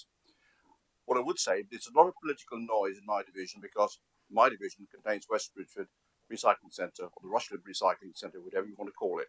So a lot of political noise there. I hasten to add, not by that group or that group. Outside of this group, the political noise is coming from, okay? Things like, for example, we haven't actually considered other options. Neil and I have had lots and lots of discussions about other options, so to speak. Booking system has been mentioned. There's a very, very good reason why we can't have a booking system. That's been explained to the community at some length. I'm grateful to our officers for helping me to explain to staff, to the community. Because I'm thinking practically, people would sign up, well, you have a booking system, we don't have a booking system. You then go into the recycling centre, what do you do then? You're stuck, you can't get out again. So that just block everyone else behind you. So we've been trying to encourage people to alter the times they visit the recycling centre. Yes, that dialogue is continuing. Yes, we know we've got to move to a new recycling centre. That's already been pointed out. When it's up and ready, we will tell people. We can't have 2 recycling centres, one at Rugby Road, where it is, plus the new one. That's impossible, the cost of it. But nothing is closing. That's the important thing. We've got this message across time and time again. Some people don't want to listen. You'd almost think there's a council election coming up next year. And this is what they're telling people. It's complete garbage. Today, we passed the amendment. It actually makes that very, very clear. And once again, thank you for accepting the amendment, and let's move forward. Thank you, Mr. Chairman. Thank you, Councillor Wheeler. And again, before the break, Councillor Gowland, you indicated to speak. Do you still wish to speak? Okay, Councillor Gowland. Thank you. So the first thing I have to say is I don't know why we're discussing either of these motions. The first one was really asking people to ponder and consider and wasn't really requesting anybody to do anything. And the second one is surely asking Councillor Clark to do exactly what surely he would be doing anyhow, given the report coming from Place Select Committee. However, leaving that aside, the current situation, as Councillor Purdue-Horan pointed out, is completely inappropriate. It doesn't work for Alston, it doesn't work for West Bridgford, so something has to be changed. And the idea that we should just keep everything fixed, because why? Clearly needs, if you want to, you can't make an omelette without breaking eggs. Something needs to be changed to make it improve. However, we don't actually think that necessarily this is the right solution anyhow. We need a root and branch review of how we collect waste from people. Just asking people to necessarily drive a long way is not the right answer. So it needs to be a more broader overview of this situation. But currently the current situation is not acceptable. Thank you. Thank you, Councillor Gowland. Councillor Carr. Thank you, Chair. At the outset, I think we ought to get something pointed out. I'd like to point this out that, This did go through an all-party working group. The inference of the word all-party means that all parties are involved. However, all parties don't have to agree with each other. And this is one of those instances. The reason why we're discussing this motion is because it was put forward in a constitutional manner. It was accepted by the monitoring officer. If there was anything wrong with it, you wouldn't have accepted it, would you, monitoring officer? But there you go. Just to point out that I'm not sure what's happening in other districts and boroughs, but recycling rate at Broxtowe is absolutely plummeting. And I have a suspicion that's probably the case. I know it is in Rushcliffe. Rushcliffe used to be really up here and it's not there anymore. And that's a worry to us. And I really do. I'm concerned that what the outcome of this will be. From my point of view, I think it was the right thing to agree to your amendment, because there's still the opportunity in this amendment for opposition councillors to hold the ruling party to account. It says here in number 1, the Cabinet member will seriously consider keeping all 12 current recycling centres open. Well, you could seriously consider it and then decide to shut 8 of them, but we'll still hold you to account. And number 2, the Cabinet member will carefully consider the distance residents will have to travel. Well, again, you might carefully consider it and then come to the conclusion that 45 minutes might be the optimum time that we have to travel. And also, 3, no existing HWRC site in Nottinghamshire will close unless and until an improved alternative site is open to replace it. Well, good. Does that mean one site that's covering 3 that are closing? We don't know. But, let's have a look when it comes to it. Just a word of caution. A lot of you might not have seen this, but in the 25th of July's Cabinet papers, there's a section on this report from the working group, and also what the suggestions are and whether they've been accepted or not. And there was a very, very interesting addendum to one of them, item 4. And this is what the response was. An operational moratorium will be placed on making one-off changes to sites other than as required to comply with any legal, environmental and safety concerns until such time as the outcome of the reconfiguration of wider network prison is complete. Well, if you put a moratorium on things like that, why would you be doing that unless you envisage closing some of them? But we will vote for this amended motion, which is still our motion, and I get heckled from the top table. Carry on, Councillor Cole. One of your colleagues was talking, so thank you. Right.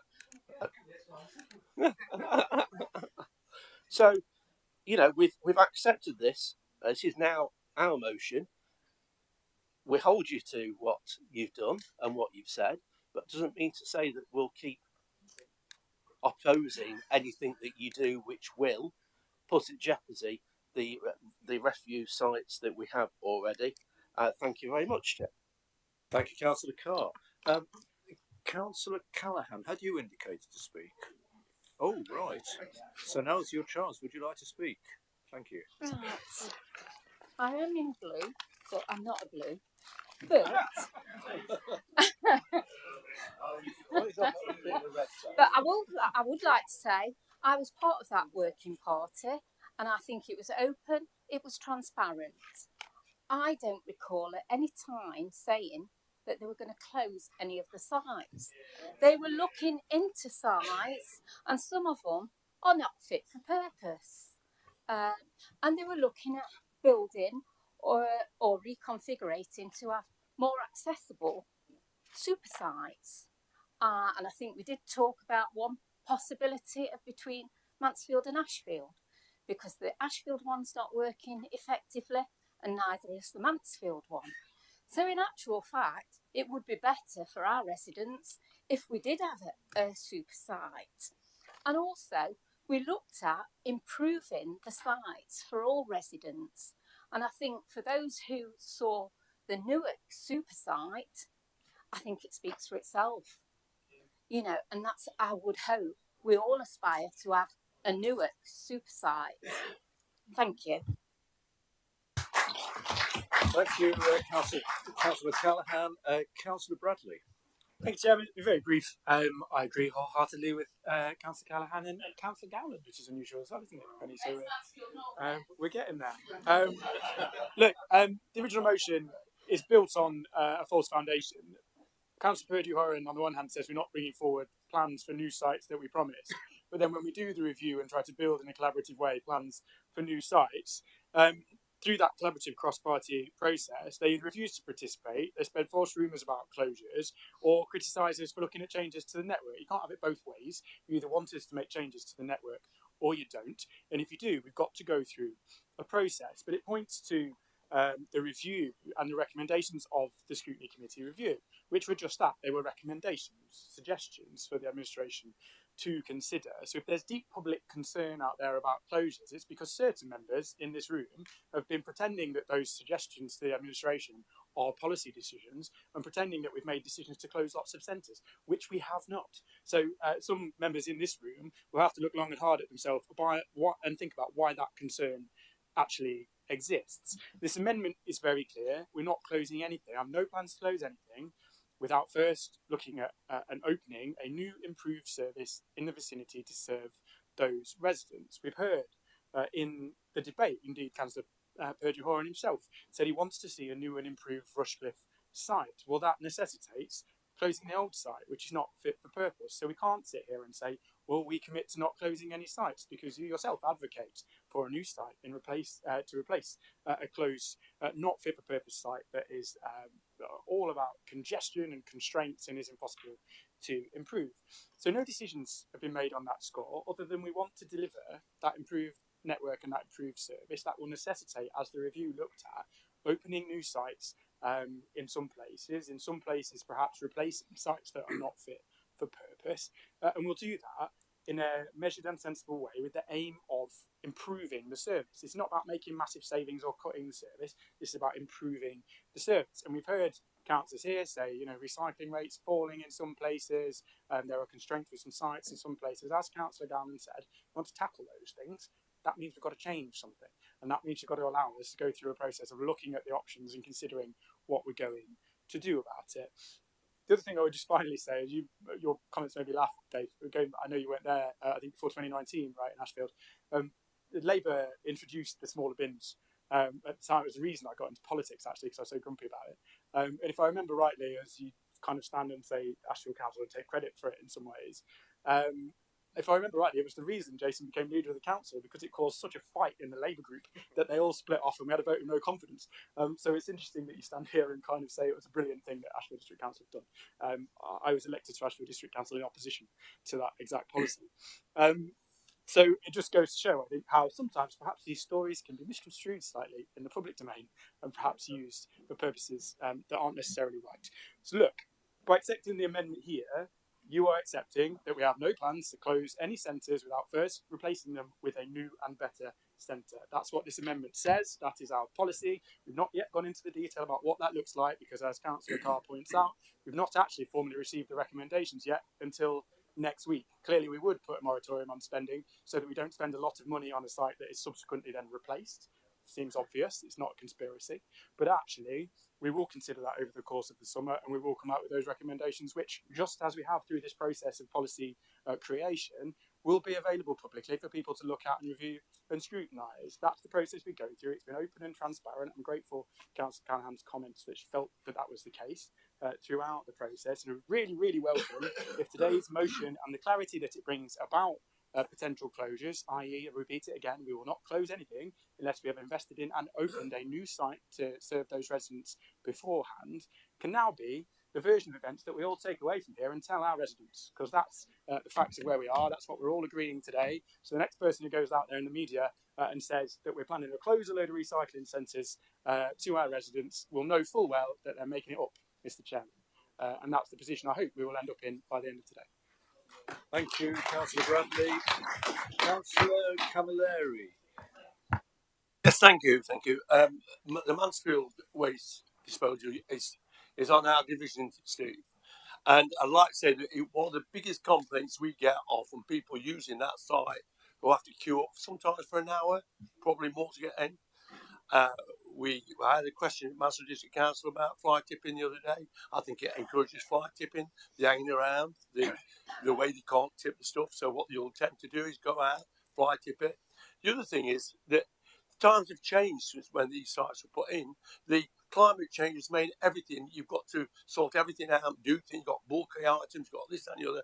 And these sites, this one at Mansfield, where you have to drive down in the industrial site and all queue up and wait and queue up, you can't get in. They're awful. And I've not been to Kirkby, so I don't know. But I know the Mansfield one is really not fit for purpose. And I would close it tomorrow and move somewhere else if I could, because I think it really doesn't work, does it, Steve, down at Mansfield? And we have a lot of problems. And anyway, we're not going to close them anyway. So I don't know what you're on about. Perhaps it's, like you say, perhaps it's something to do with the elections next year. You didn't do very good in the last elections that's gone, so you're looking forward to the next one. So here we go. That's a bit cruel. Thank you, Councillor Camilleri. Yeah, but I don't mean it. Councillor Carr, please. Now, I've got two more indicated speakers plus the original mover and seconders, or three more speakers. So, Councillor Waters next, please. Thank you, Chairman. I look forward to the Waste and Recycling Centre strategic review being released, so we can get to the crux of exactly what's actually going on with all this. I'd like to thank the hundreds of Hucknall residents who have signed the petition to save our smaller recycling centres, like our one on Wigwam Lane in Hucknall. 6,200 residents have signed the campaign so far, showing the strength of feeling that we need to keep our tip in place like Hucknall and Kirkby and Ashfield. Bigger is not always better, and super recycling centres will lead to significant increased car journeys. The fact that Nottinghamshire County Council even considered closing our tip is a disgrace. Neil Clark MBE said closing our tip is not an option, but thanks to the media we know it was. It was not a false rumour. At a meeting of the Task and Finishing Group on November 21st, the Recycling Centre Task and Finish Group were presented with three scenarios. Two of the three options advised shutting Hucknall tip. The two scenarios presented aimed to save over £1 million a year, and that brings us to the crux of the issue. This was all about saving money, and it's not acceptable to close our tip in Hucknall. The only people who have been against these wholesale cuts so far are the Independent Alliance, who saw through these cuts from day one. So let's vote for this motion, which has been amended, and let's hope for the best on it. Thank you, Chair. Thank you, Councillor Waters, and Councillor Helen Ann Smith. Thank you, Mr. Chair. So I've been listening to the debate, and just want to come on to something that Councillor Callaghan said when you said that we're not going to be closing any sites. That was never discussed, but we did discuss opening a new site for Ashfield and Mansfield between them. Well, then you're obviously closing two sites to get one. So if the proposal was that each site that was closed, we get a new site in a similar location within the same district, we've got the same number of sites, I wouldn't be as concerned. But my issue is that if we're doing a joint one with Ashfield and Mansfield, that's much further for our residents to travel. We don't. But this is why I said it's a concern. Well, I'm not making anything up there. You stood there and said yourself that we've got no intention to close sites till new sites have been identified within the vicinity. What's the vicinity? I am voicing what is one of my concerns. I am happy that we've agreed that we're not going to close any sites till we've got new ones identified. But my concern is, as part of the process, that you need to bear in mind the distance travelled. And I know we've said we're going to do that. And I know, but it is still a concern. You can't say that I'm wrong for having a concern. It is my concern, it is my view, it's my opinion. You can't be wrong for having an opinion. So what I'm saying is, you need to be mindful, you need to be careful. If you're going to close the site, agree to replace him Closing all 12, replace all 12. If you're going to close one, replace it with another one. Don't reduce the number of sites. Keep the same number of sites so people have still got the same level of access. You reduce the number of sites, people have got less access to those sites. And you're talking about having trouble getting into the sites now. Yeah, if you get a bigger site, just think, if you're going to be closing 2 to open 1, potentially, which is a possibility, you've got double the amount of cars going to that one site. So, but will it be fit for purpose when you've got double the amount of vehicles? Because you're working out on what we've got now. You don't know what's going to be fit for purpose. Where in your mind, Ben, are you going to put these sites? This is what I'm saying. It's something that needs to be looked at. Helen, it's not a debate. Just make your points. And Mr. Chairman, I would make my point if I wasn't constantly being heckled from the other side. If you care to tell the other side to behave as well. It's because they're misogynist. Right, No, they don't do it when they're Jason. Well, Chair wants to check it. So they don't do it when any of the men are speaking.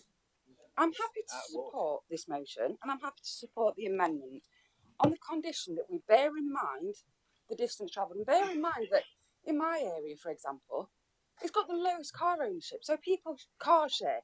They give their friends a fiver to take them to the tip. They're going to want a lot more money if it's a lot further to take them to the tip. They can't just afford to just keep going backwards and forwards to the tip. And with the previous government's proposals under the new simpler recycling, which absolutely isn't simpler, the amount of fly tipping and rubbish that's going to be going to the skips in the initial year or so is going to be horrendous because people are not going to understand it. It's difficult to understand, it's difficult to comprehend, and it was a ridiculous scheme. And a lot of the Labour colleagues on the Joint Waste Management Committee agree with me on that. And it's something that we are pushing back against, but we need to bear all these things in mind, that there's going to be a lot more rubbish needing to go to the skips because they won't be able to put it in the bins. Thank you, Mr. Chairman. Thank you. And Councillor Moxon, please. Thank you very much, Chair. Thank you, Councillor Callaghan, for your comments. You sort of stole my thunder on some of the stuff, but thank you for that. And then also Councillor Camilleri sort of picked up on a point I was going to make about the Mansfield site. I happen to used to work right at the side of the Mansfield site and know how difficult it is and how people can literally be sat for an hour or more waiting to get into the site, often with their engines running. Now, by a curious coincidence, my job previous to that was actually by the Kirkby site. And I know similar things happen at the Kirkby site. And it causes havoc not just to the people who are trying to get to the HWRCs, but also to people who work at those places that are nearby to those sites. Now, so when we had the household waste recycling group back end of last year, and there were councillors from Conservative and Labour went on some site visits, and we went to Newark and to Mansfield and to Kirkby and to Calverton and West Bridgeford, and I've missed one out somewhere, Warsaw. And it opened our eyes, I think, all of us that were on it, to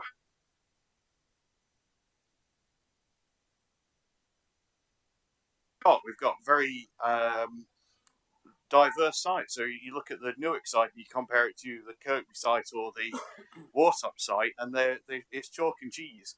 And there's been talk of, you know, kind of bigger site cope with two. Well,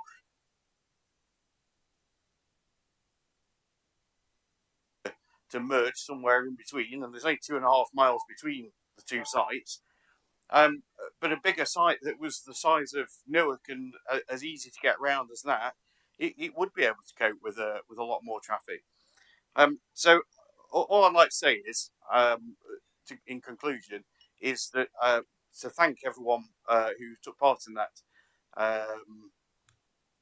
consultation at the back end of last year, and also, you know, to support this amended motion, because, you know, that's what people wanted from the original review anyway, is to do exactly what this new motion says, and for Councillor Clark to actually go ahead and do this after we'd done all the looking at all the different sites and come up with all these different scenarios, and that's exactly what people wanted, was basically what is in this new amended motion.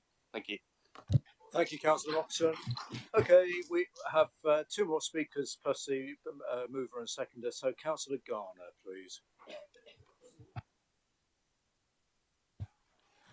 Thank you, Chairman. And welcome to being the Chairman. I didn't congratulate you last month.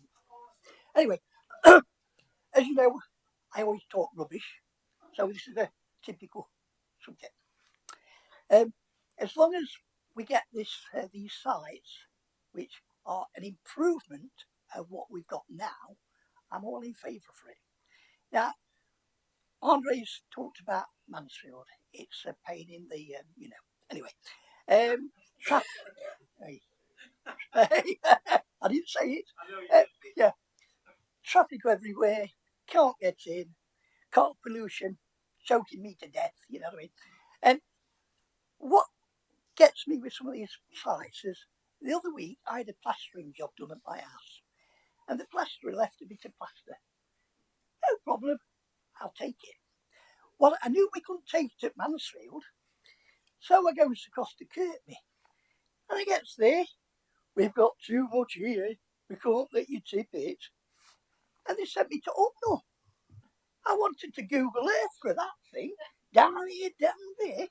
And you're thinking, oh, fly tipping. And that's what people do, don't they? They're just too hard to do. So we don't want sites where it's that difficult that it creates fly tipping. And I get fly tipping around the Newgate Lane area a lot. And all of a sudden, some reason, at 3 o'clock in the morning, a bed mattress mushrooms out the earth. It's like, where'd that come from? And a settee and this and that. I know it's an deprived area and they probably ain't got cars, but we must try and get more recycling to recycling centres to save this planet. Because at the end of the day, I'm 68. It won't matter to me. I'll be over the top in a bit. It's for you young ones. For your young ones. Could be today.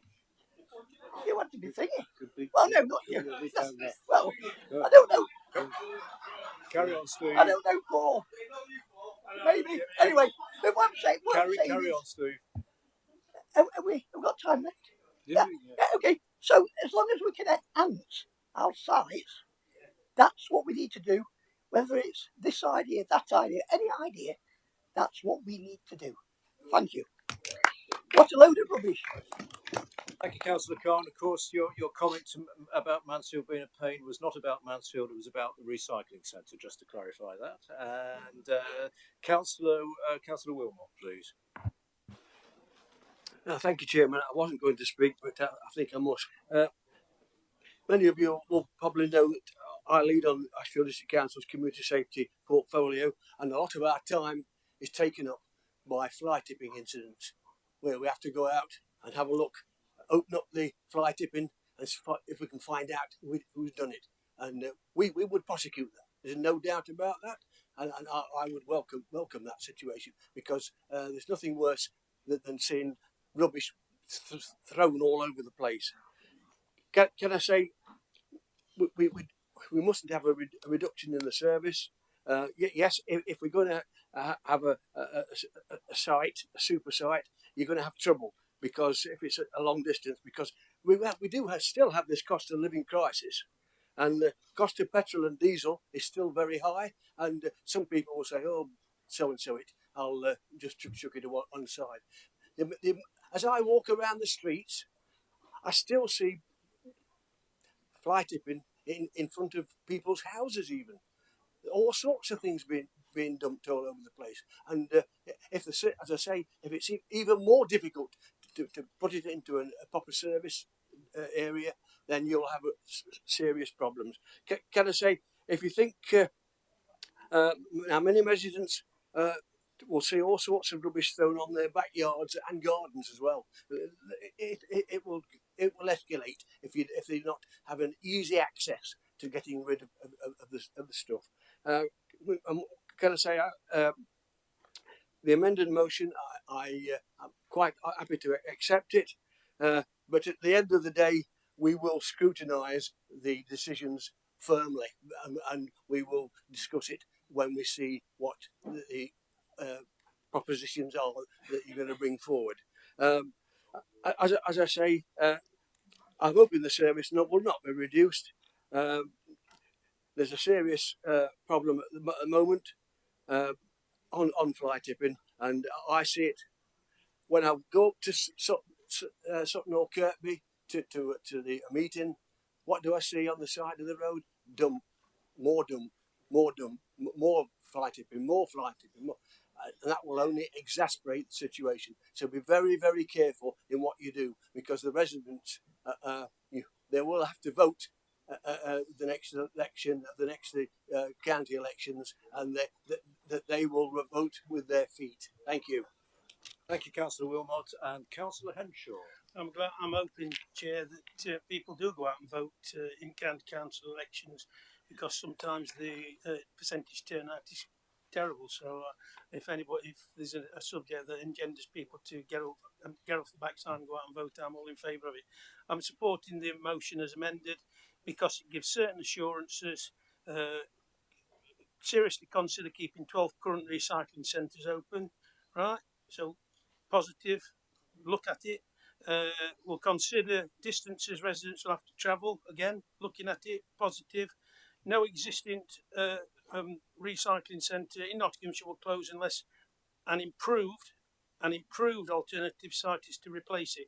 Now, once the committee's deliberated and looked at this, because I think we all in this chamber agree that if recycling levels are dropping, then we need to address that problem. We need to encourage more people. We need to educate the young people and the children in schools to actually look at this sort of thing. Then they can put pressure on the parents, and then we might see a rise in recycling. But we also agree that the way forward is recycle, reuse, and move forward. So once all these things have been deliberated by the committee, then the job then is of the scrutiny people to look at that in more detail and scrutinise the decisions before they're finally made. Thanks, Chair. Thank you, Councillor Henshaw. Right, now, but do remember at these meetings there is no compulsion to speak. So if you're not thinking about speaking about something, you don't have to.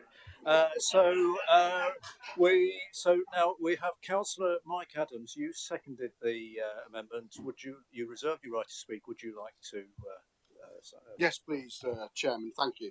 Yeah, I just want to touch initially on the scrutiny committees, and I want to get a bit of understanding out there about how important they are. I mean, I do genuinely think by the fact that they are cross-party, that they are by design there to improve our services and effectively improve our council for our residents, which surely is the whole point we are here. And as a result, sometimes time constraints mean we can't really get into the detail in the actual committee itself. And so it's really important that we have an opportunity to move to task and finish, where we can actually take these issues, tear them apart, look at all the bits and pieces, and hopefully at the end of it come up with a sensible consensus. And every single one I've been on so far in my very small time career as a chair of the place committee, I've found that to be the case. And I've found the case that we've been able to examine these things both in our site visits as well as in our meetings also. And it's already been alluded to already in here about how important it is that if things aren't working right, whether that be long queues to get in, which interestingly sort of tied back to a point about the environment, which was heard very early on in the debate. And, we've got to consider the environment in terms of emissions as well as in terms of recycling rates as well. So it's really important that evolution happens within our services, and it's important for us to do that as a strong, modern, considerate and effective meritocratic council. The wrong information, though, does not add to that, and in fact it destroys trust. It destroys the sharing of information, and it damages the people that actually work in these different places across our county. I think we've not mentioned them today. And I think putting all this unease and concern out there in the environment for them to listen to does nothing for their mental health and their concern about their future, referring to something we talked about much earlier, a very key thing that we all agreed on. So maybe we could agree as well that making things a massive issue when, let's be honest, there was no issue there in the first place, because it's been quite clearly said by Councillor Moxon that this review existed there in order to give recommendations to Councillor Clark, not to make a determination of fact, not to make a determination of statement or in fact change a policy, but in fact to inform Councillor Clark. But actually, a lot of these very sensible elected people we have across the room, and Councillor Callaghan, I firmly put you in that bracket, having worked with you so far a number of times. And others, of course, here, Councillor Upton, amongst others over on this team as well. What we've found as a result of that, like I said, is that we've improved and things have come about that have really helped the future of our services. I want to move into a few of the comments that were made also from colleagues. And I want to try and understand where this meeting in Bilsthorpe was that Councillor Purdue-Horan mentioned. I believe one that he thought Tom had connected to, Councillor Hollis had connected to, because my understanding is there's no meetings in Bilsthorpe during that task and finish group. Was that in the High Roads review, was it? Oh, right, okay. But was that wasn't in this one, though, was it? To do with the... Was it? No? Carry on, Mark. Anyway, I'll carry on. Thank you. I was going to say from that, I'd love to hear what that meeting was and the content of it, because I don't think it was part of the task and finish group, which I'm sure has been confirmed already by Councillor Moxon. I want to thank David Martin for his comment around reducing bin usage. I think that's that's good. And I also want to tie in with your point around thinking about future housing development, because absolutely we've got to account for that. But in accounting for that, we've also got to think about the potential for change, and we've got to make sure that we adapt at pace if necessary, because house building, we know the Labour government is pushing for much quicker housing development. So as a result of that, we've got to adapt and change quickly, otherwise that rubbish is going to end up on our streets, and nobody wants that. So yeah, we've got to adapt to that. So getting the right solution is key. Getting the right change in this policy is key. Getting it in the right way by taking everybody's expertise and understanding by listening to their residents is key. Because as we all know, all of us as councillors have constant contact with our residents and have the best understanding of what they wish as a result of that contact and the many meetings we all attend together. So what I would love to see as an absolute direct solution of this meeting... 30 seconds now. Thank you. Is no more crazy headlines saying things that don't exist. No more over exaggerating situations. In fact, let's look at the detail of these things. Let's be serious with the residents of Nottinghamshire. Let's be straight with the residents of Nottinghamshire. And let's ensure that we're delivering a service they all want, that's beneficial for the future, and that ensures that Nottinghamshire becomes the #1 place in dealing with recycling and climate change across the whole of the country. But also simultaneously delivers a service that works for residents both locally in their properties, is timely from their houses, and doesn't create a mess and a stink across our beautiful shire. Thank you. Thank you, Councillor Adams. Councillor Hollis, you reserved your right to speak. Do you wish to speak? Now's your chance. Yes, thank you, Chairman. And I think the thing I want to start with firstly, because members will be aware that I'm the Vice Chairman of the Scrutiny Committee that does this, and I think just because an opposition group disagrees doesn't necessarily mean they're wrong, and that's the whole point of it. And I think I want to start with this assumption that it's cross-party. This chamber is cross-party. Clearly we don't always agree. Parliament is cross-party. Clearly they have a different agenda. By the same assumption that Councillor Clark and Adams keeps making, everything the current UK government do is now also in agreement with the Conservatives, which is clearly not the case because it's cross-party. So just because these committees are politically balanced, drawn on the members by proportion of here, does not make them cross-party by agreement, but it means that those people around the table having the discussion. And I think, no disrespect to Councillor Adams, who I enjoy working with on the Scrutiny Committee. No, we do. We have a similar outlook on life. We both young blokes, and it's nice to work together on things that we do agree on. But this is one issue that we don't. An experience on this council, I've been an elected member for well over 10 years now, since 2011, since 2013 on this place. And experience tells me that these kind of reviews always lead to one outcome. I can categorically tell you that Councillor Adams and others, Councillor Gowland and Councillor Callaghan, who I also disagree with on this issue, we never have one of these reviews and it leads to a better service.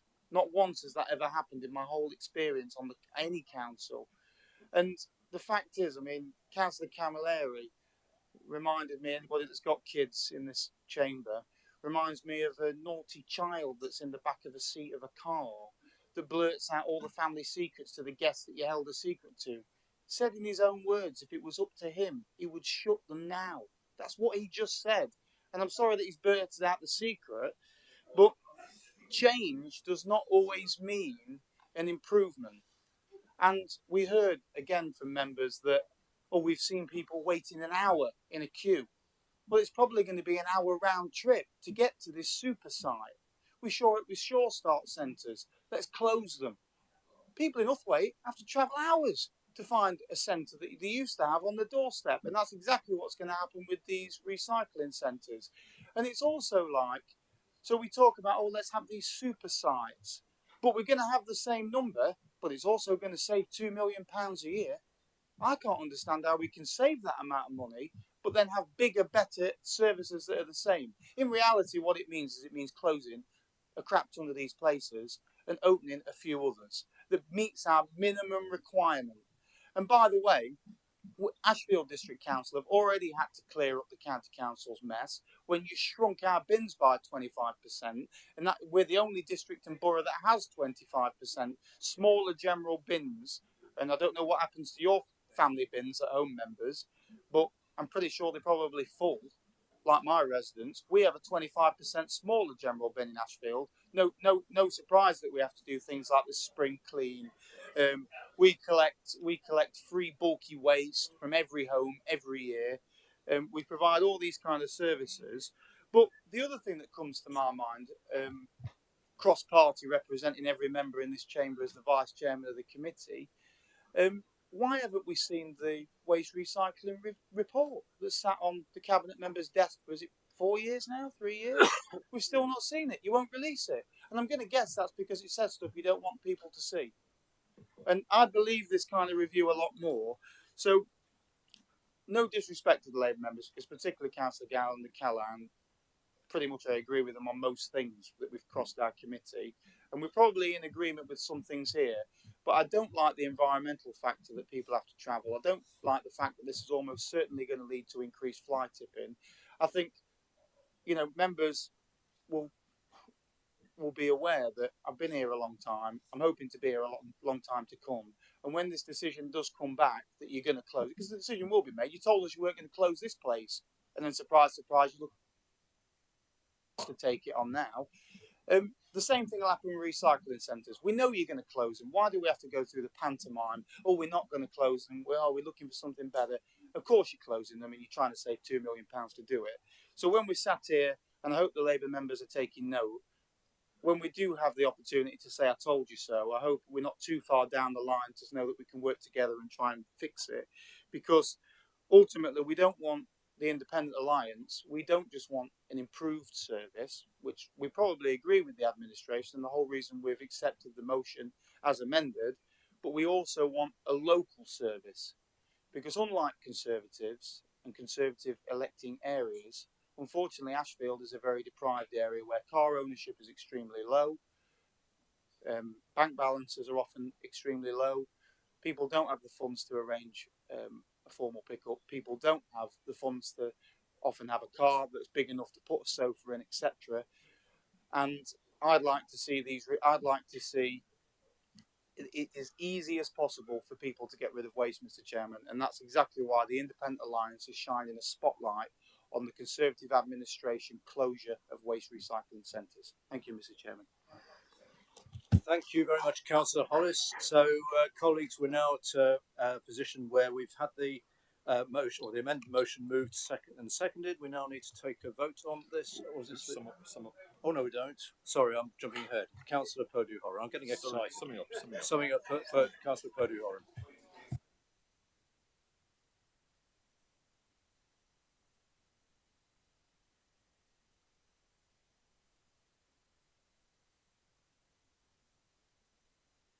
Clock's counting. 10 minutes.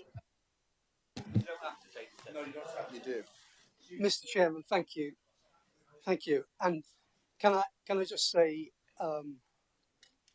the post amendment debate has proven that there is a lot more to be discussed on this particular item, which is obviously not just an important subject for councillors here in this chamber, but is extremely important to our residents, as shown in our petition. Can I thank Councillor Clark for his amendment? On balance, I think it is open enough to allow for further scrutiny and debate and further examination, and we'll see whether we can shape something that all of the council can agree with later on. I made some notes, but suffice to say, Mr. Chairman, there were actually excellent points made by everyone who spoke. So thank you for that.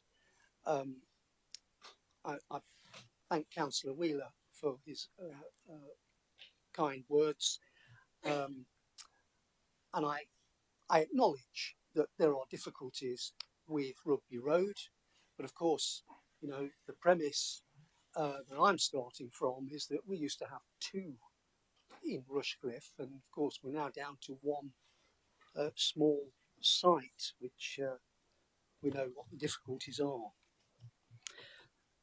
Mr. Chairman, Councillor Bradley is always an excellent speaker, and I was just barely keeping up with his smoke and mirrors. But the truth is, of course, I have to thank Councillors Hollis and Carr, because they smoked out the intentions. I've presented the motion, but I can't take the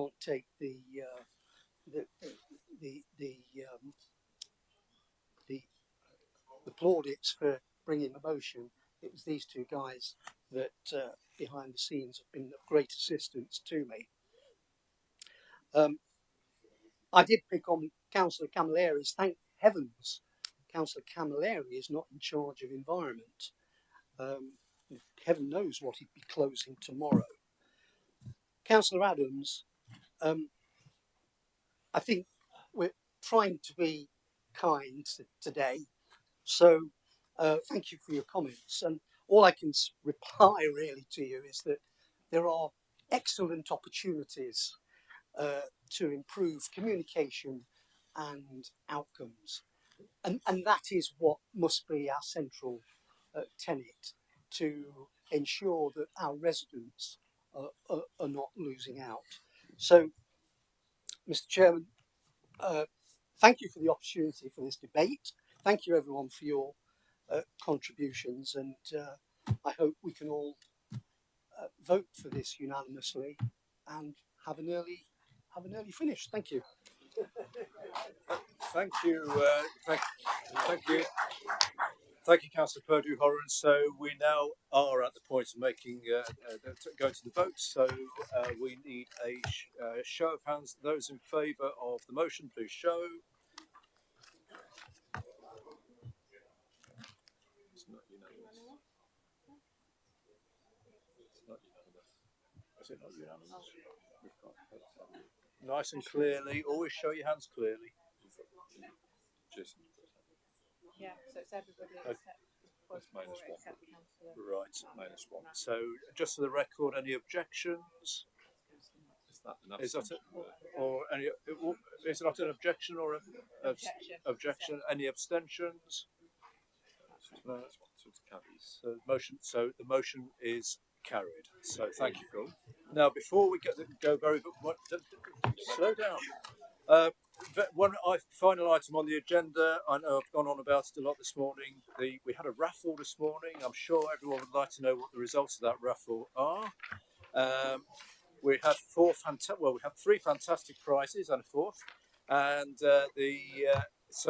I'm very pleased to be able to announce we raised £211 for Headway. So thank you for that. And the prizes are as follows. The first prize was the Famous Grouse Whisky, ticket number 425, and fortunately we know who bought each ticket, and the winner of that was Councillor McGrath. So well done, Councillor McGrath. You've won the whisky.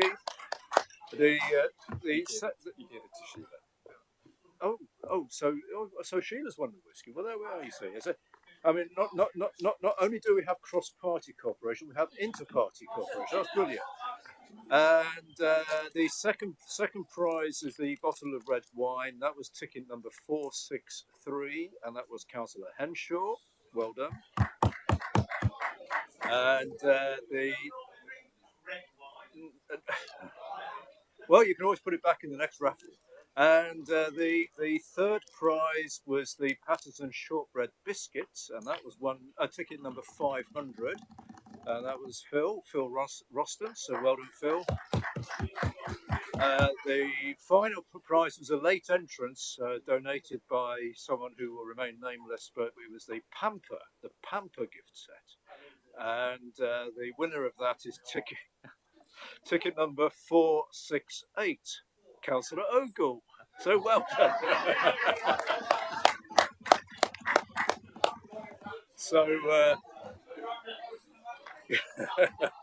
So you could expect to see that in a raffle prize somewhere up in Retford. So thank you, everybody. Thank you for your attendance. Safe journeys home. Meeting closed 4 o'clock. Thank you. Thank you.